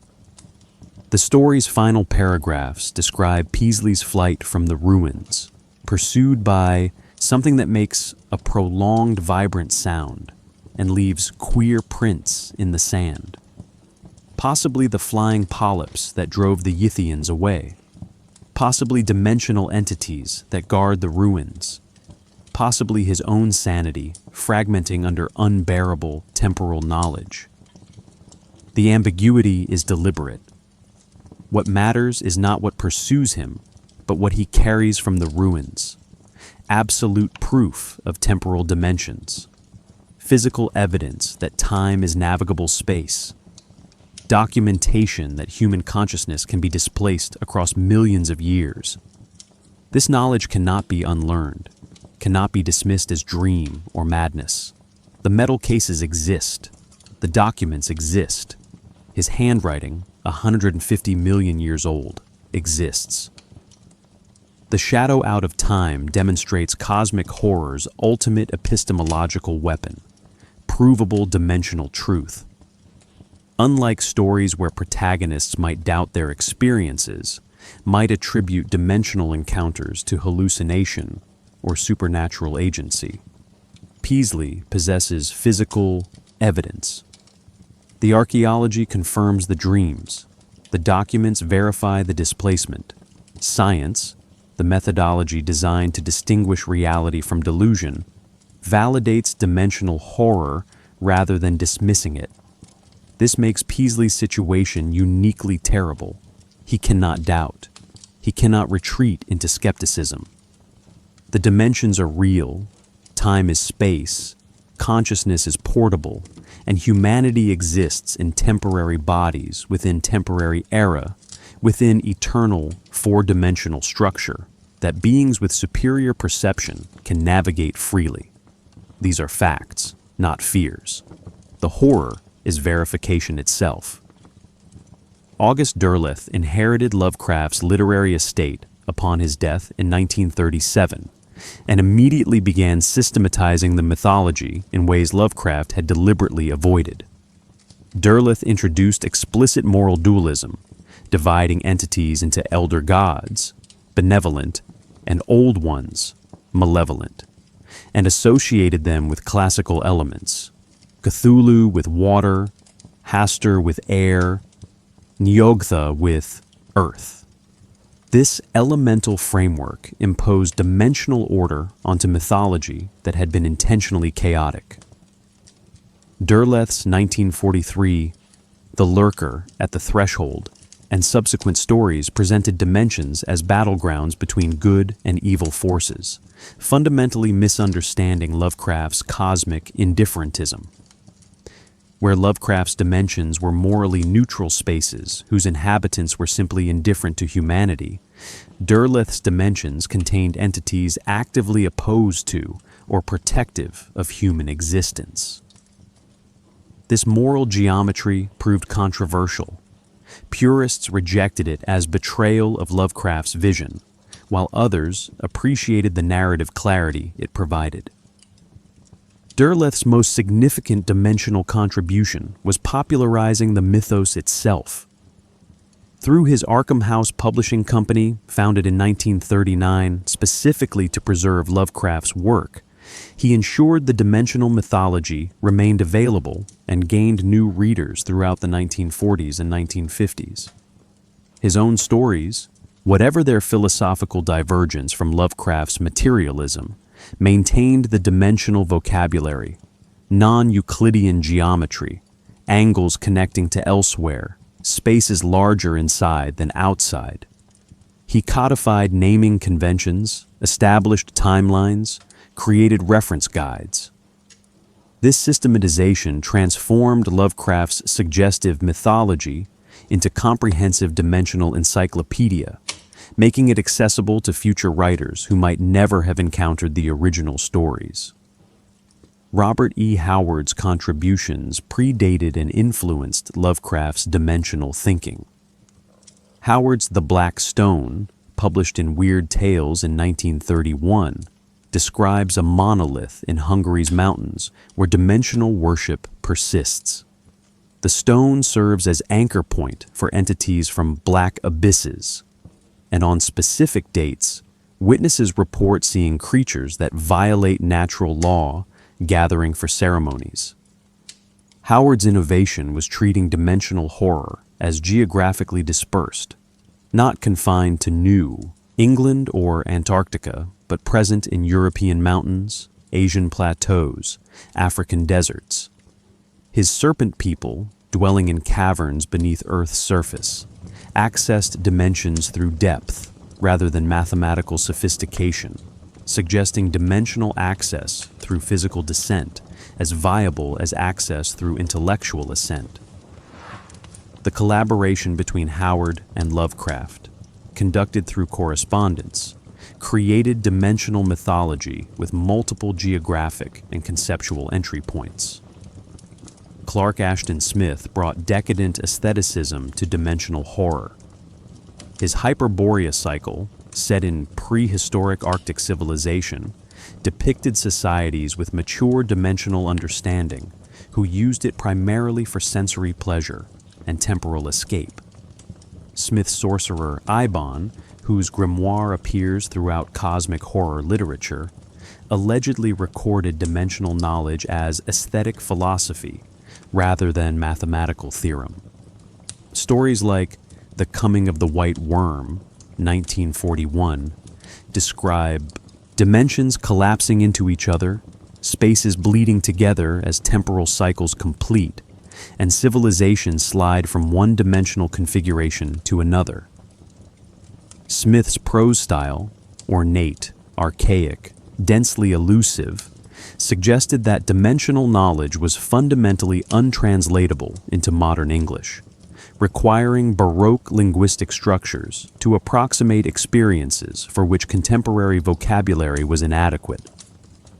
Frank Belknap Long's The Hounds of Tindalos 1929, introduced angular predation, the concept that certain geometric features connect dimensions while others maintain dimensional barriers. Long's protagonist, Halpin Chalmers, experiments with drug liao, which enables consciousness to travel backward through time. He discovers that all time is really one, that temporal sequence is illusion, and that in deep time exist entities aware of this truth. The Hounds of Tindalos, beings that hunt through temporal dimensions. Long's crucial innovation was making geometry morally valent. Angles connect to predatory dimensions, Tindalos. Curves protect within safe dimensions. This created practical dimensional architecture. Humans could potentially protect themselves by eliminating angular corners, by building spaces using only curves. The story's failure occurs when Chalmers realizes perfect curves are impossible, that angles persist at molecular levels, that matter itself contains geometric features the hounds can exploit. Robert Bloch, youngest of Lovecraft's circle, emphasized psychological dimensions. His The Shambler from the Stars, 1935, features Lovecraft himself as character who reads from Divermus Mysteries and summons something that kills him, a playful but significant gesture showing dimensional mythology consuming its creator. Bloch's stories often treated dimensions as psychological spaces, suggesting that outer dimensions and inner consciousness might be different descriptions of the same non-physical reality. His later work, particularly Notebook Found in a Deserted House, 1951, proposed that children might perceive dimensions adults cannot, that developmental maturation involves losing dimensional sensitivity, that madness might represent regression to childhood's dimensional awareness. This psychological interpretation influenced later writers who treated dimensional horror as metaphor for mental states rather than literal spaces. The post-Lovecraft expansion accelerated in the 1960s and 1970s as psychedelic culture discovered cosmic horror's dimensional vocabulary perfectly described altered consciousness experiences. Writers like Colin Wilson in The Mind Parasites, 1967, proposed that dimensional entities influenced human consciousness from outside normal perception, that certain drugs or meditative practices made these influences visible. Ramsey Campbell's early work, collected in The Inhabitant of the Lake, 1964, brought dimensional horror to northern England, creating geographic expansion, similar to Howard's, but with emphasis on industrial decay, factories and warehouses as dimensional weak points where reality thinned under capitalism's alienating architecture. Modern expansions have digital dimensions. Charles Stross's Laundry Files series, beginning 2004, treats computation as dimensional access. Sufficiently complex mathematical calculations weaken dimensional barriers, making computer science literally dangerous. Software engineers accidentally summon entities by running specific algorithms. Computer networks create accidental dimensional portals. Information technology becomes applied dimensional manipulation. Thomas Ligotti's corporate horror in stories like The Conspiracy Against the Human Race, 2010, treats modern bureaucratic spaces as dimensional. Office buildings as non-Euclidean architecture whose cubicles connect to meaningless infinities, where hierarchy itself becomes dimensional structure, flattening consciousness into two-dimensional existence. The mythology persists through transformation rather than preservation. Contemporary writers use Lovecraft's dimensional framework while discarding his racism, his New England provincialism, his materialism. They recognize that dimensional horror's power lies not in specific entities or places, but in the philosophical structure. the recognition that human perception might be incomplete, that consciousness might be dimensional prison, that knowledge could contaminate rather than liberate. The dimensions themselves have become open-source mythology, available for endless reconfiguration while maintaining core insight. We might be much smaller, much more limited, much less significant than our three-dimensional self-understanding suggests. This portability explains cosmic horror's persistence. The dimensions adapt to new technologies, new anxieties, new cultural contexts, always suggesting that beneath surface reality lies something vaster, stranger, and profoundly indifferent to human meaning.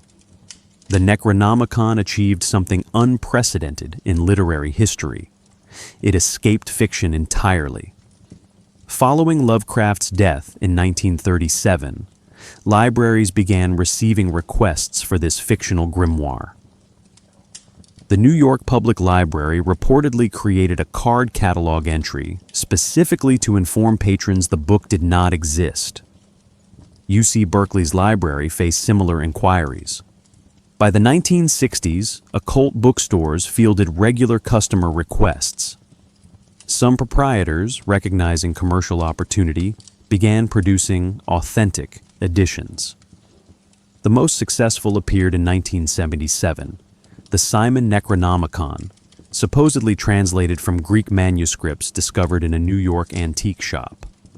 This edition combined Lovecraft's invented mythology with genuine Sumerian names and Mesopotamian magical formulae, creating hybrid text that served actual occult practitioners. The Simon Necronomicon has sold over 800,000 copies. Magicians report using its rituals. The fictional dimensional guidebook functions as real dimensional guidebook, its efficacy depending on practitioner belief rather than textual authenticity. Urban explorers have documented increasingly elaborate reports of non-Euclidean architecture in abandoned structures. The phenomenon gained momentum through forums like Reddit's r Urban Exploration and dedicated sites documenting liminal spaces. Explorers describe staircases that seem to ascend, but return them to lower floors, corridors whose measured length differs from their walked length, rooms that appear larger inside than outside dimensions allow. The Winchester Mystery House in San Jose, California, built by Sarah Winchester supposedly to confuse spirits, features doors opening to walls, staircases leading nowhere, rooms within rooms. While historians attribute these features to continuous construction without architectural planning, online communities interpret them as accidental dimensional research, suggesting Winchester stumbled onto geometric configurations that thin dimensional barriers. Her obsessive building becomes retrospectively understood as response to dimensional awareness she could not articulate. The Mandela effect, collective false memories of events or details that supposedly never occurred, has been interpreted through Lovecraftian dimensional framework. When thousands remember Berenstain Bears spelled Berenstein, when many recall Nelson Mandela dying in prison during the 1980s, though he actually died in 2013, dimensional enthusiasts propose these are not false memories, but accurate memories from parallel dimensions. According to this interpretation, dimensional barriers occasionally weaken, allowing consciousness to perceive or slip briefly into adjacent dimensional configurations where different events occurred. The Mandela effect becomes evidence of dimensional instability, proof that reality itself fluctuates across dimensional boundaries. CERN's Large Hadron Collider frequently appears in these theories as device accidentally causing dimensional bleeding through high-energy particle collisions that briefly puncture spacetime. Geographic locations have accrued reputations as dimensional thin spots. The Bridgewater Triangle in Massachusetts, approximately 200 square miles, including Freetown State Forest and Hockomock Swamp, reports unusually high paranormal activity. UFO sightings, cryptid encounters, ghostly phenomena, and inexplicable disappearances. This region sits in Lovecraft country, the Massachusetts landscape that inspired his fiction. Believers propose that Lovecraft didn't invent non-Euclidean New England geography, but documented actual dimensional weaknesses.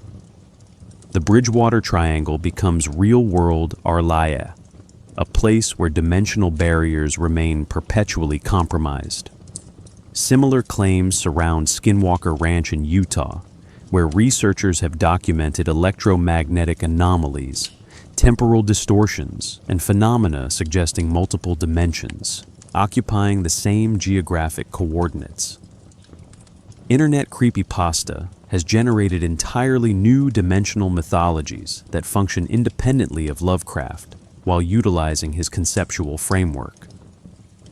The Backrooms, first posted to 4chan in 2019, describes infinite yellow wallpapered office spaces accessed by no-clipping through reality, accidentally phasing through dimensional barriers to find yourself in endless fluorescent-lit liminal spaces.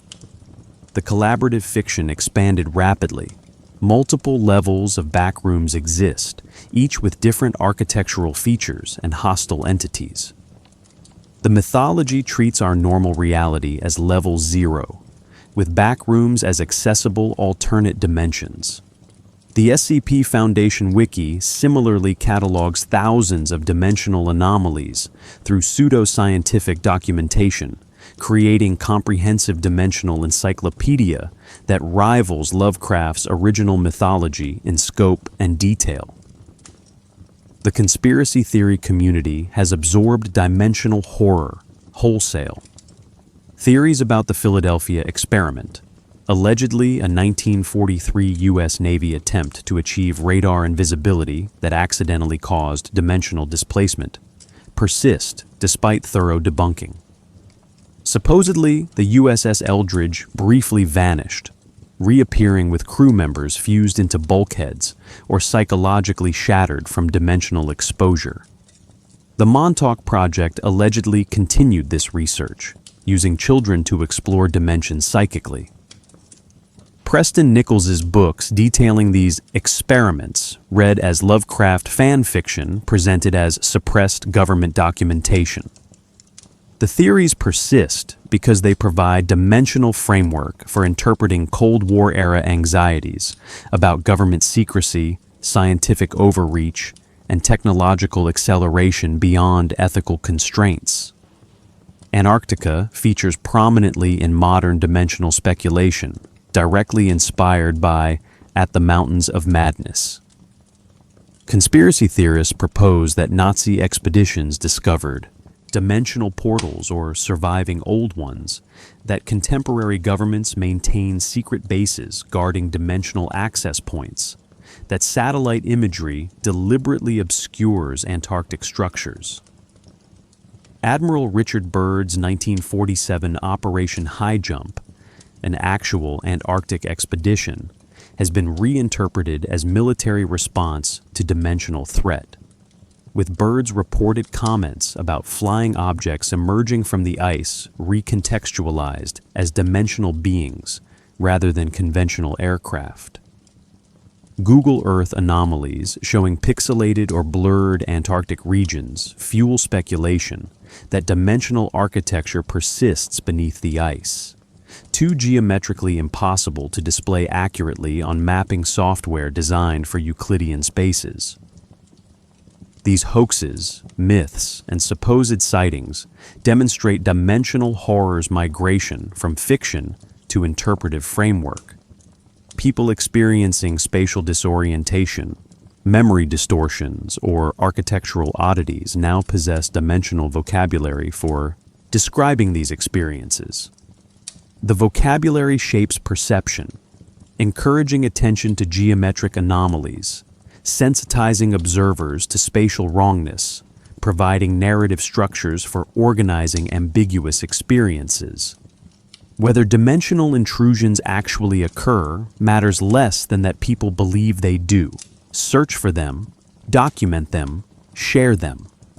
The dimensions have achieved cultural reality through collective investment, regardless of physical reality. This is Lovecraft's ultimate victory, creating mythology so compelling that reality itself begins conforming to it through selective attention, interpretive frameworks, and willing belief. Cinema faces fundamental limitation when depicting dimensional horror. The screen itself is two-dimensional. Directors must suggest three-dimensional impossibility using medium that reduces everything to flat planes. Stuart Gordon's From Beyond, 1986, confronted this directly through practical effects, creatures emerging from walls, spaces that contain more than they should, bodies transforming according to non-Euclidean principles. The resonator device, visualized as tuning fork apparatus, makes the pineal gland glow visibly through actors' foreheads, externalizing internal dimensional perception. When entities from higher dimensions manifest, they appear as translucent, impossibly articulated creatures that phase through solid matter. The film's most effective moment shows the building itself becoming dimensionally unstable, walls breathing, ceiling lowering, while characters insist it isn't moving.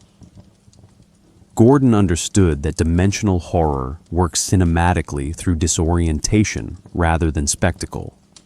Audiences must feel space becoming untrustworthy. John Carpenter's In the Mouth of Madness, 1994, approached dimensions through metafiction. The protagonist investigates a missing horror novelist whose books allegedly drive readers insane. Reality progressively destabilizes. Events from the fictional novels manifest in the real world. The protagonist discovers he himself is character in the novelist's work. Fictional town of Hobbs End exists despite being invented. The film proposes that fiction itself constitutes dimension, that sufficiently believed stories become real, that the boundary between written narrative and experienced reality is permeable. Carpenter visualizes this through recursive imagery, paintings containing paintings, films within films, characters reading about themselves. The dimensional horror is epistemological. The protagonist cannot determine which dimensional layer he occupies, whether he possesses agency or merely performs scripted actions. Alex Garland's Annihilation, 2018, visualized dimensional contamination through the shimmer, a prismatic barrier expanding from meteorite impact site. Inside the shimmer, physical laws diverge increasingly from outside norms. DNA refracts between species. Plants grow in human shapes, animals merge features, the expedition members' cells recombine. The film depicts this through kaleidoscopic visuals, crystalline structures, and the disturbing bear creature that screams with its victim's voice, having incorporated her DNA and memories. The shimmer represents dimensional biology, life principles from elsewhere overriding Earth's evolutionary template. Garland emphasizes beauty alongside horror. The shimmer creates gorgeous, impossible flowers, luminescent trees, fractal patterns in flesh. Dimensional intrusion appears seductive, almost desirable, making contamination voluntary rather than forced. Video games achieve what film cannot: navigable, impossible spaces. Eternal Darkness, Sanity's Requiem, 2002, implemented sanity mechanics where dimensional exposure degrades the player's perception and the game's interface. Characters experiencing high dimensional stress see walls bleeding, hear voices, and witness illusory deaths. The game breaks fourth wall deliberately. Fake game over, screens, volume controls appearing to malfunction, saved game files threatening deletion. These effects target the player rather than the character, making dimensional contamination breach the screen. The game's architecture includes impossible spaces, doors that lead to different locations than geometry allows, rooms larger inside than the building containing them. Players must navigate using madness as resource. Sometimes sanity loss reveals hidden pathways, making dimensional perception mechanically necessary. Bloodborne, 2015, structures its entire narrative around dimensional education destroying sanity. The insight statistic governs what players perceive. Low insight shows Victorian City plagued by beasts. High insight reveals cosmic entities that were always present but invisible. The Great Ones exist in dimensions humans cannot normally perceive. Gaining insight makes them visible and makes the player vulnerable to their attacks. The game's architecture becomes increasingly non-Euclidean as insight increases. Buildings that seemed normal reveal impossible interiors. The sky fills with cosmic entities. Characters transform into their true dimensional forms. Insight cannot be unlearned. Once gained, it permanently alters perception. The game mechanizes Lovecraft's philosophy. Ignorance preserves sanity. Knowledge inevitably corrupts. Control, 2019, presents the oldest house, a brutalist government building in New York that serves as dimensional nexus. The building's interior geography shifts constantly. Rooms appear and disappear. Corridors lead to different destinations. Entire departments exist in pocket dimensions. The game draws on real brutalist architecture's alienating qualities, treating concrete angles and stark geometry as dimensional features. Objects of power, ordinary items like floppy disks or televisions, connect to dimensions the game calls astral plane and threshold. The Federal Bureau of Control attempts to contain dimensional intrusions through bureaucratic procedures, suggesting that institutional architecture and administrative systems evolved specifically to manage dimensional instability.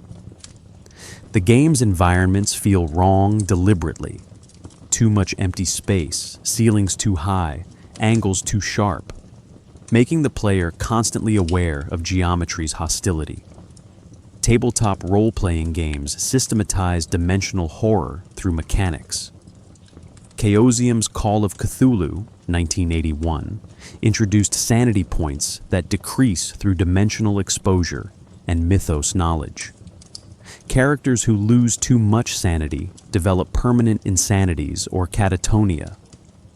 The system makes dimensional investigation actively harmful. Every discovery, every spell learned, every entity encountered costs mental stability. This created gameplay tension. Players need dimensional knowledge to survive scenarios, but gaining that knowledge destroys their character's ability to function. The mechanics formalized Lovecraft's philosophy that curiosity about dimensions is self-destructive, that rational investigation of cosmic horror inevitably produces irrational investigators. Music approaches dimensional horror through sound design and thematic content. Dark ambient artists like Atrium Carcery and Cryo Chamber create albums depicting dimensional spaces, vast empty halls, machinery operating in impossible spaces, whispers and frequencies that should not carry voice. Sono's drone metal vibrates at frequencies that cause physical discomfort, treating sound itself as dimensional intrusion. Their live performances use volume at levels where sound becomes tactile, where bodies vibrate with sub-bass that disrupts normal spatial perception. Portal's Ion, 2018, uses a tonal death metal to depict dimensional mathematics, song structures that avoid resolution, rhythms that never establish pattern, vocals processed to sound inhuman. The band's aesthetic, including clockwork masks and robes, suggests dimensional ritualists. translating four-dimensional equations into three-dimensional sound. Black metal absorbed cosmic horror extensively in the 2010s. Blut aus Nord's 777 trilogy uses dissonant guitar harmonies and industrial textures to evoke non-Euclidean sonic architecture. Deathspell Omega incorporates theological and mathematical texts into lyrics describing dimensions where different spiritual physics apply. These artists recognized that Lovecraft's philosophy, cosmic indifference, human insignificance, knowledge as corruption, aligned with black metal's misanthropic worldview. The musical extremity mirrors conceptual extremity. If humans are dimensionally inadequate, human comprehensible music is inadequate to express dimensional truth. The abrasiveness becomes philosophical position rather than aesthetic choice. These adaptations reveal dimensional horror's mutability. Each medium translates Lovecraft's concepts through its specific capabilities.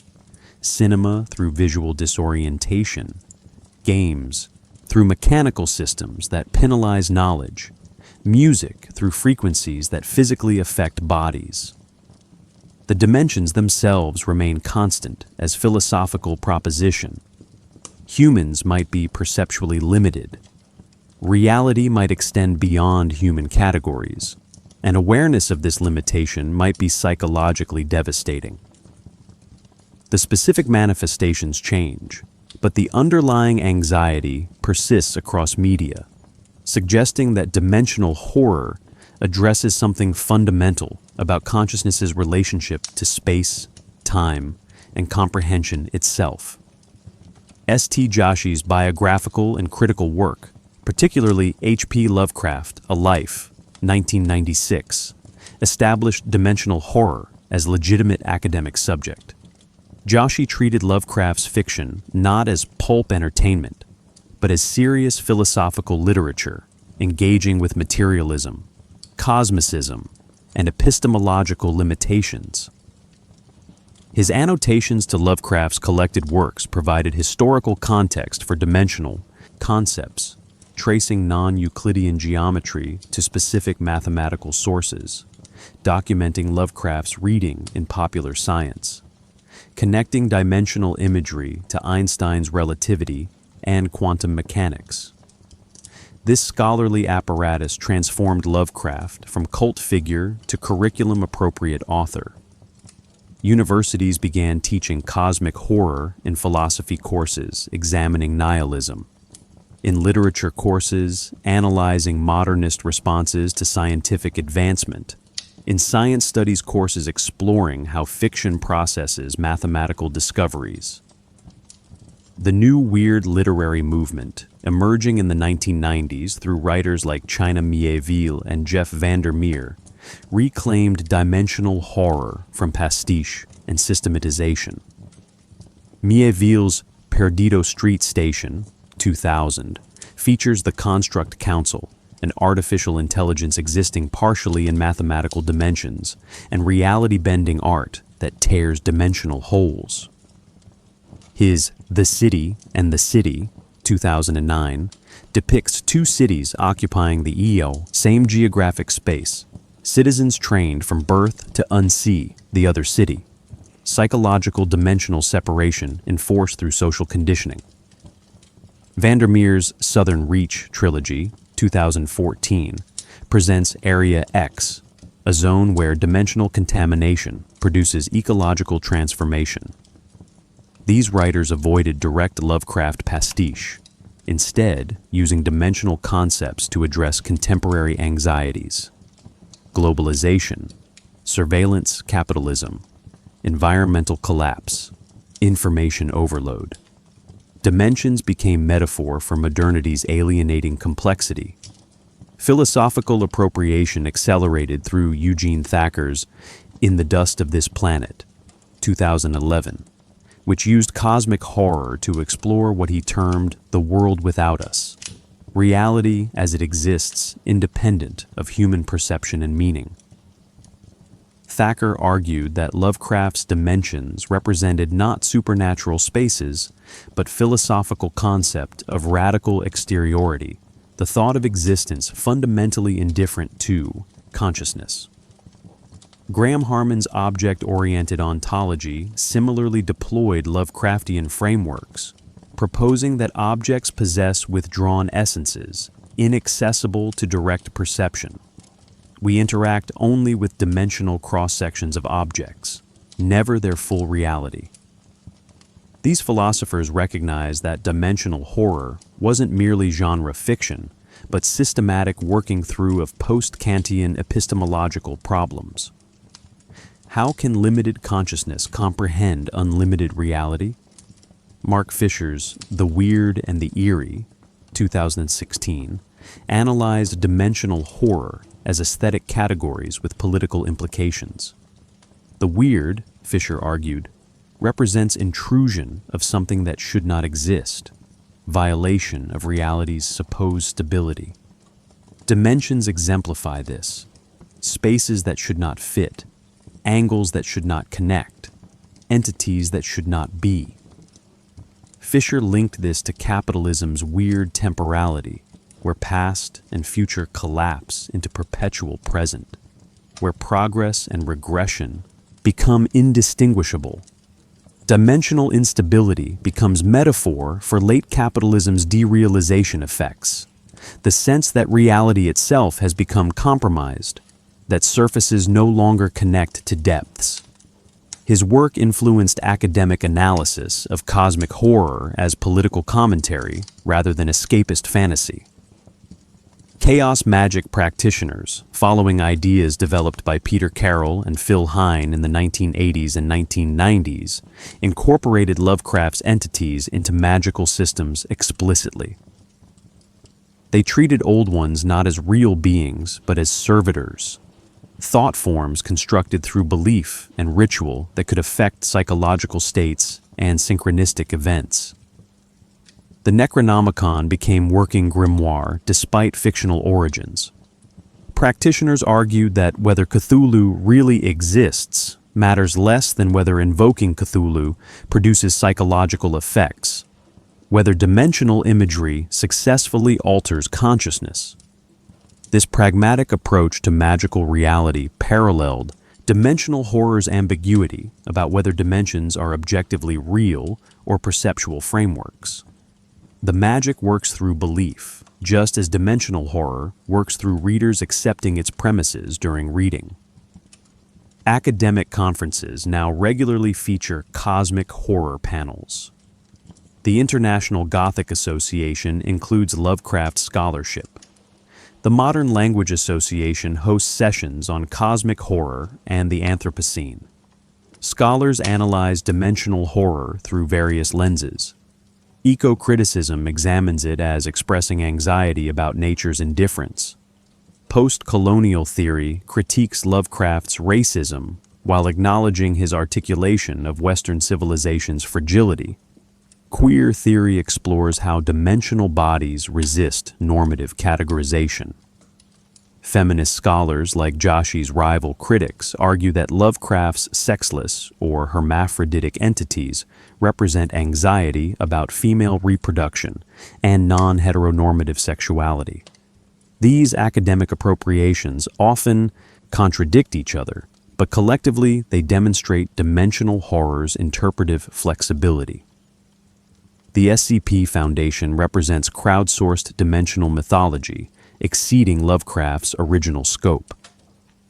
Beginning as 4chan thread in 2007, it expanded into collaborative fiction, wiki documenting thousands of anomalies, objects, entities, and spaces violating physical laws. Many SCPs are explicitly dimensional. SCP-087 is endless stairwell descending forever. SCP-184 expands interior spaces beyond exterior dimensions. SCP-3008 is infinite IKEA store. The Foundation's clinical documentation style, each entry follows pseudo-scientific format with containment procedures and experimental logs. Updates Lovecraft's pseudo-academic approach for Internet era. The wiki demonstrates dimensional horror's democratization. Anyone can contribute, expanding mythology horizontally rather than vertically, creating dimensional encyclopedia that no single author controls. Online communities devoted to liminal spaces, photography document, empty malls, vacant offices, abandoned playgrounds, spaces that feel wrong through absence rather than presence. These images evoke dimensional unease through architecture, fluorescent lit corridors leading nowhere, empty pools reflecting nothing, playgrounds at 3 a.m.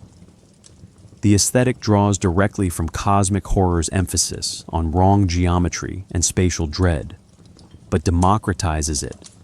Dimensional horror exists in suburban strip malls, not just Antarctic wastes. Instagram accounts like Space Liminal Bot and subreddits like r/jar liminal space curate thousands of these images, creating collective archive of dimensional anxiety in everyday spaces. The photographs suggest dimensional thinness exists everywhere, that consensus reality barely contains spaces that constantly threaten to become something else. YouTube channels produce analog horror series using VHS aesthetics to depict dimensional intrusion. Local 58 presents public access television contaminated by cosmic entities. The Backrooms Found Footage series shows people trapped in dimensional spaces filmed with degraded video quality. The analog aesthetic suggests dimensional contamination corrupts media itself. The VHS grain, color bleeding, tracking errors become evidence that dimensions affect recording technology, that cameras capture dimensional features human eyes miss. These series update Lovecraft's found footage narrative structure for digital age while using deliberately obsolete technology to suggest dimensions exist in temporal as well as spatial folds. These appropriations, academic, occult, collaborative, photographic, video, demonstrate dimensional horror's persistence through conceptual portability. The core insight that human perception might be fundamentally limited, that reality might exceed our categories, applies across contexts. Scholars use it to analyze epistemological problems. Magicians use it to alter consciousness. Internet communities use it to articulate alienation within late capitalism's spatial politics. Each appropriation modifies the mythology while preserving its philosophical foundation. The dimensions endure because they name something many people sense: the inadequacy of three-dimensional, linear time consciousness to comprehend existence's full scope. Whether this inadequacy reflects actual dimensional limitations or psychological projection matters less than its explanatory power. The dimensions, real or imagined, help people conceptualize experiences of cosmic alienation that conventional frameworks cannot adequately address. Modern architecture cultivates spatial anxiety in ways Lovecraft could not have anticipated. Brutalist buildings, raw concrete, sharp angles, inhuman scale, create environments that feel dimensionally hostile. The Barbican Centre in London, Boston City Hall, Le Corbusier's Unité d'Habitation, these structures prioritize geometric purity over human comfort, producing spaces where corridors disorient, where scale overwhelms, where angles meet at relationships that generate unease without violating Euclidean principles. Architectural critics describe brutalism as confrontational and alienating, but dimensional horror provides alternative vocabulary. These buildings manifest four-dimensional design principles in three-dimensional construction. They are not badly designed, but correctly designed for purposes that exclude human comfort. Residents of brutalist housing projects report persistent spatial disorientation, difficulty navigating familiar corridors, sense that buildings contain more space than their exteriors suggest. These reports might reflect poor wayfinding design, or they might reflect accurate perception of architecture that approaches dimensional wrongness. Open-plan offices generate similar dimensional distress through what researchers call cognitive overload. Cubicle farms present as repetitive geometric grids extending beyond visual limits. Employees report feeling lost in spaces they traverse daily, experiencing déjà vu in identical corridors, perceiving the office as larger or smaller than its measured dimensions. Corporate architecture's banality becomes uncanny through repetition. The same conference room replicated across floors, the same carpet pattern extending infinitely, the same fluorescent panels creating undifferentiated illumination. This architectural monotony produces what environmental psychologists term place identity loss. Dimensional horror provides explanatory framework. These spaces approximate four-dimensional structures through repetition and disorientation, creating dimensional effects without dimensional intrusion. Workers inhabit spaces designed to make them feel replaceable, spaces where individual identity dissolves into geometric pattern. Digital spaces manifest dimensional anxiety more explicitly. Cyberspace, William Gibson's term from Neuromancer, 1984, describes information networks as dimension, not metaphorical but actual spaces that consciousness enters. Virtual reality and massively multiplayer online games create persistent dimensional spaces where users spend hours daily. These digital dimensions possess their own physics, their own geography, their own social structures. Users develop what researchers call digital embodiment, experiencing virtual bodies as real, suffering psychological distress when virtual spaces become inaccessible. When Facebook experienced 6-hour outage in 2021, millions reported feeling dimensionally displaced, losing access to spaces they inhabited more consistently than the physical locations. The digital dimension had become primary reality, physical dimension reduced to substrate supporting virtual existence. Social media platforms function as dimensional layers superimposed on physical reality. A restaurant exists simultaneously as physical location and as Instagram location, each dimensional layer with different properties and populations. Users experience places primarily through phones, photographing rather than observing directly, sharing locations rather than inhabiting them. This creates dimensional splitting. Physical body occupies three-dimensional space, while consciousness occupies digital dimension, attention fractured between layers. Psychologists document increasing digital dissociation, where physical presence feels unreal, where digital interactions seem more authentic than face-to-face conversation. The dimensions have inverted. The supposedly virtual has become viscerally real. The supposedly real has become abstractly virtual. Quantum mechanics generates dimensional anxiety through popular understanding rather than actual physics. Many worlds' interpretation proposes that each quantum measurement produces branching universes, infinite dimensional selves making different choices. While physicists intend this as mathematical framework, popular culture interprets it literally. Each decision creates new dimension, consciousness potentially able to perceive or access alternate selves. This popularization produces what might be called quantum existential dread. Your choices matter infinitely, creating new universes, and not at all, because all choices occur in some dimension. The determinist horror Lovecraft explored through four-dimensional time becomes radical indeterminacy. Every possibility actualized simultaneously across dimensional branches you cannot access, but which nonetheless contain versions of you.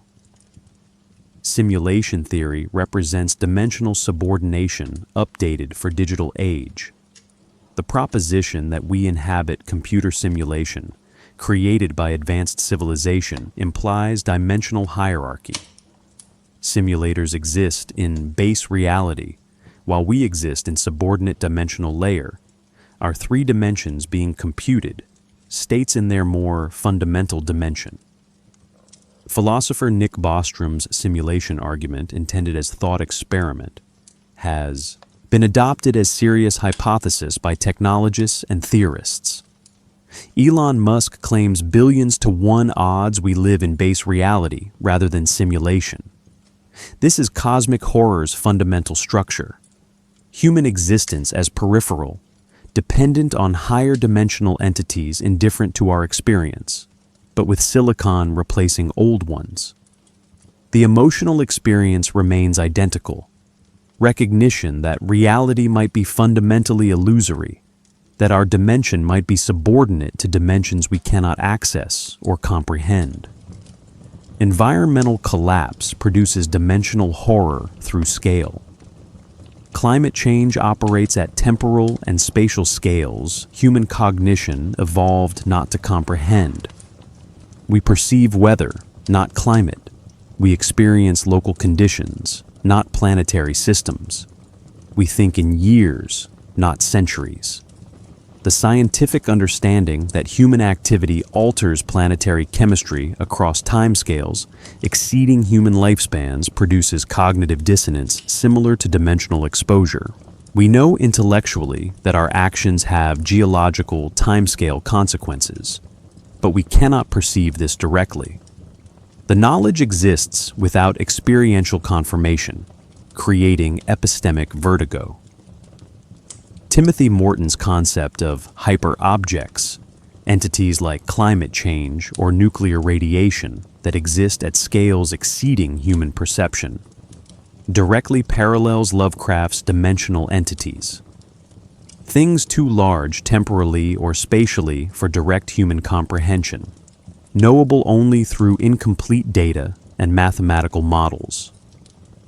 The persistence of dimensional horror across a century of cultural change suggests it addresses fundamental cognitive architecture. Human consciousness evolved to navigate 3 spatial dimensions and linear time under assumptions that space is stable, time is continuous, and perception accurately represents reality.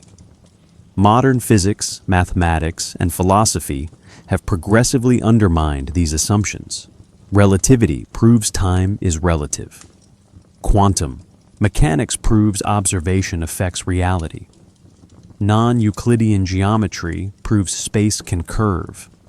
Neuroscience proves perception is constructed interpretation rather than direct representation. Each discovery confirms Lovecraft's intuition. Human consciousness is poorly equipped to comprehend the universe it inhabits. The horror lies not in discovering dimensions are real, but in recognizing perception is limited. We are trapped in 3-dimensional consciousness, regardless of how many dimensions actually exist.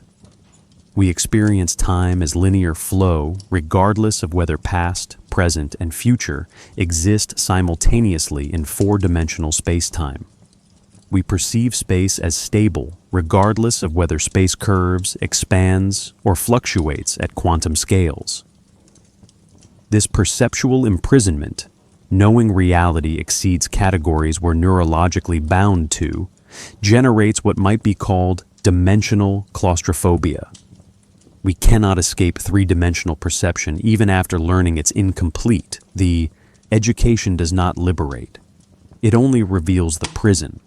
Perhaps the dimensions are not out there at all. Perhaps dimensional horror works because it externalizes internal experience. Consciousness's inability to fully grasp itself. Thought's inability to think its own thinking. Perception's inability to perceive its own mechanisms. The 4th dimension might be metaphor for consciousness itself, the dimension we inhabit but cannot observe from outside.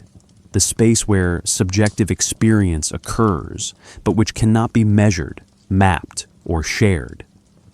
Dimensional horror persists because it makes cosmic the deeply personal anxiety of being consciousness trapped in body, self-awareness that cannot achieve complete self-knowledge, observer that cannot observe itself observing. The dimensions, whether real or imagined, name something true about the human condition. We are always partially blind to ourselves, always inadequate to our own experience, always dwelling in spaces we cannot fully comprehend. And unlike fictional characters, we cannot close the book. We remain here in 3 dimensions, suspecting more, seeing less, living with the vertigo of partial knowledge in what might be, probably is, a vaster, stranger, more terrible reality than our consciousness was designed to survive perceiving. This is why we return to these stories, these dimensions, these geometries that cannot quite be drawn. Not because we enjoy being frightened, but because dimensional horror offers something rarely found elsewhere. Honest acknowledgement of human limitation, refusal of comforting anthropocentrism, acceptance that we might be much smaller and much less significant than our civilizations pretend. The dimensions, horrifying as they are, tell a truth we sense but our cultures systematically deny. And truth, even terrible truth, offers its own cold comfort. Better to know we are 3-dimensional creatures in a 4-dimensional cosmos than to maintain the delusion that consciousness masters reality.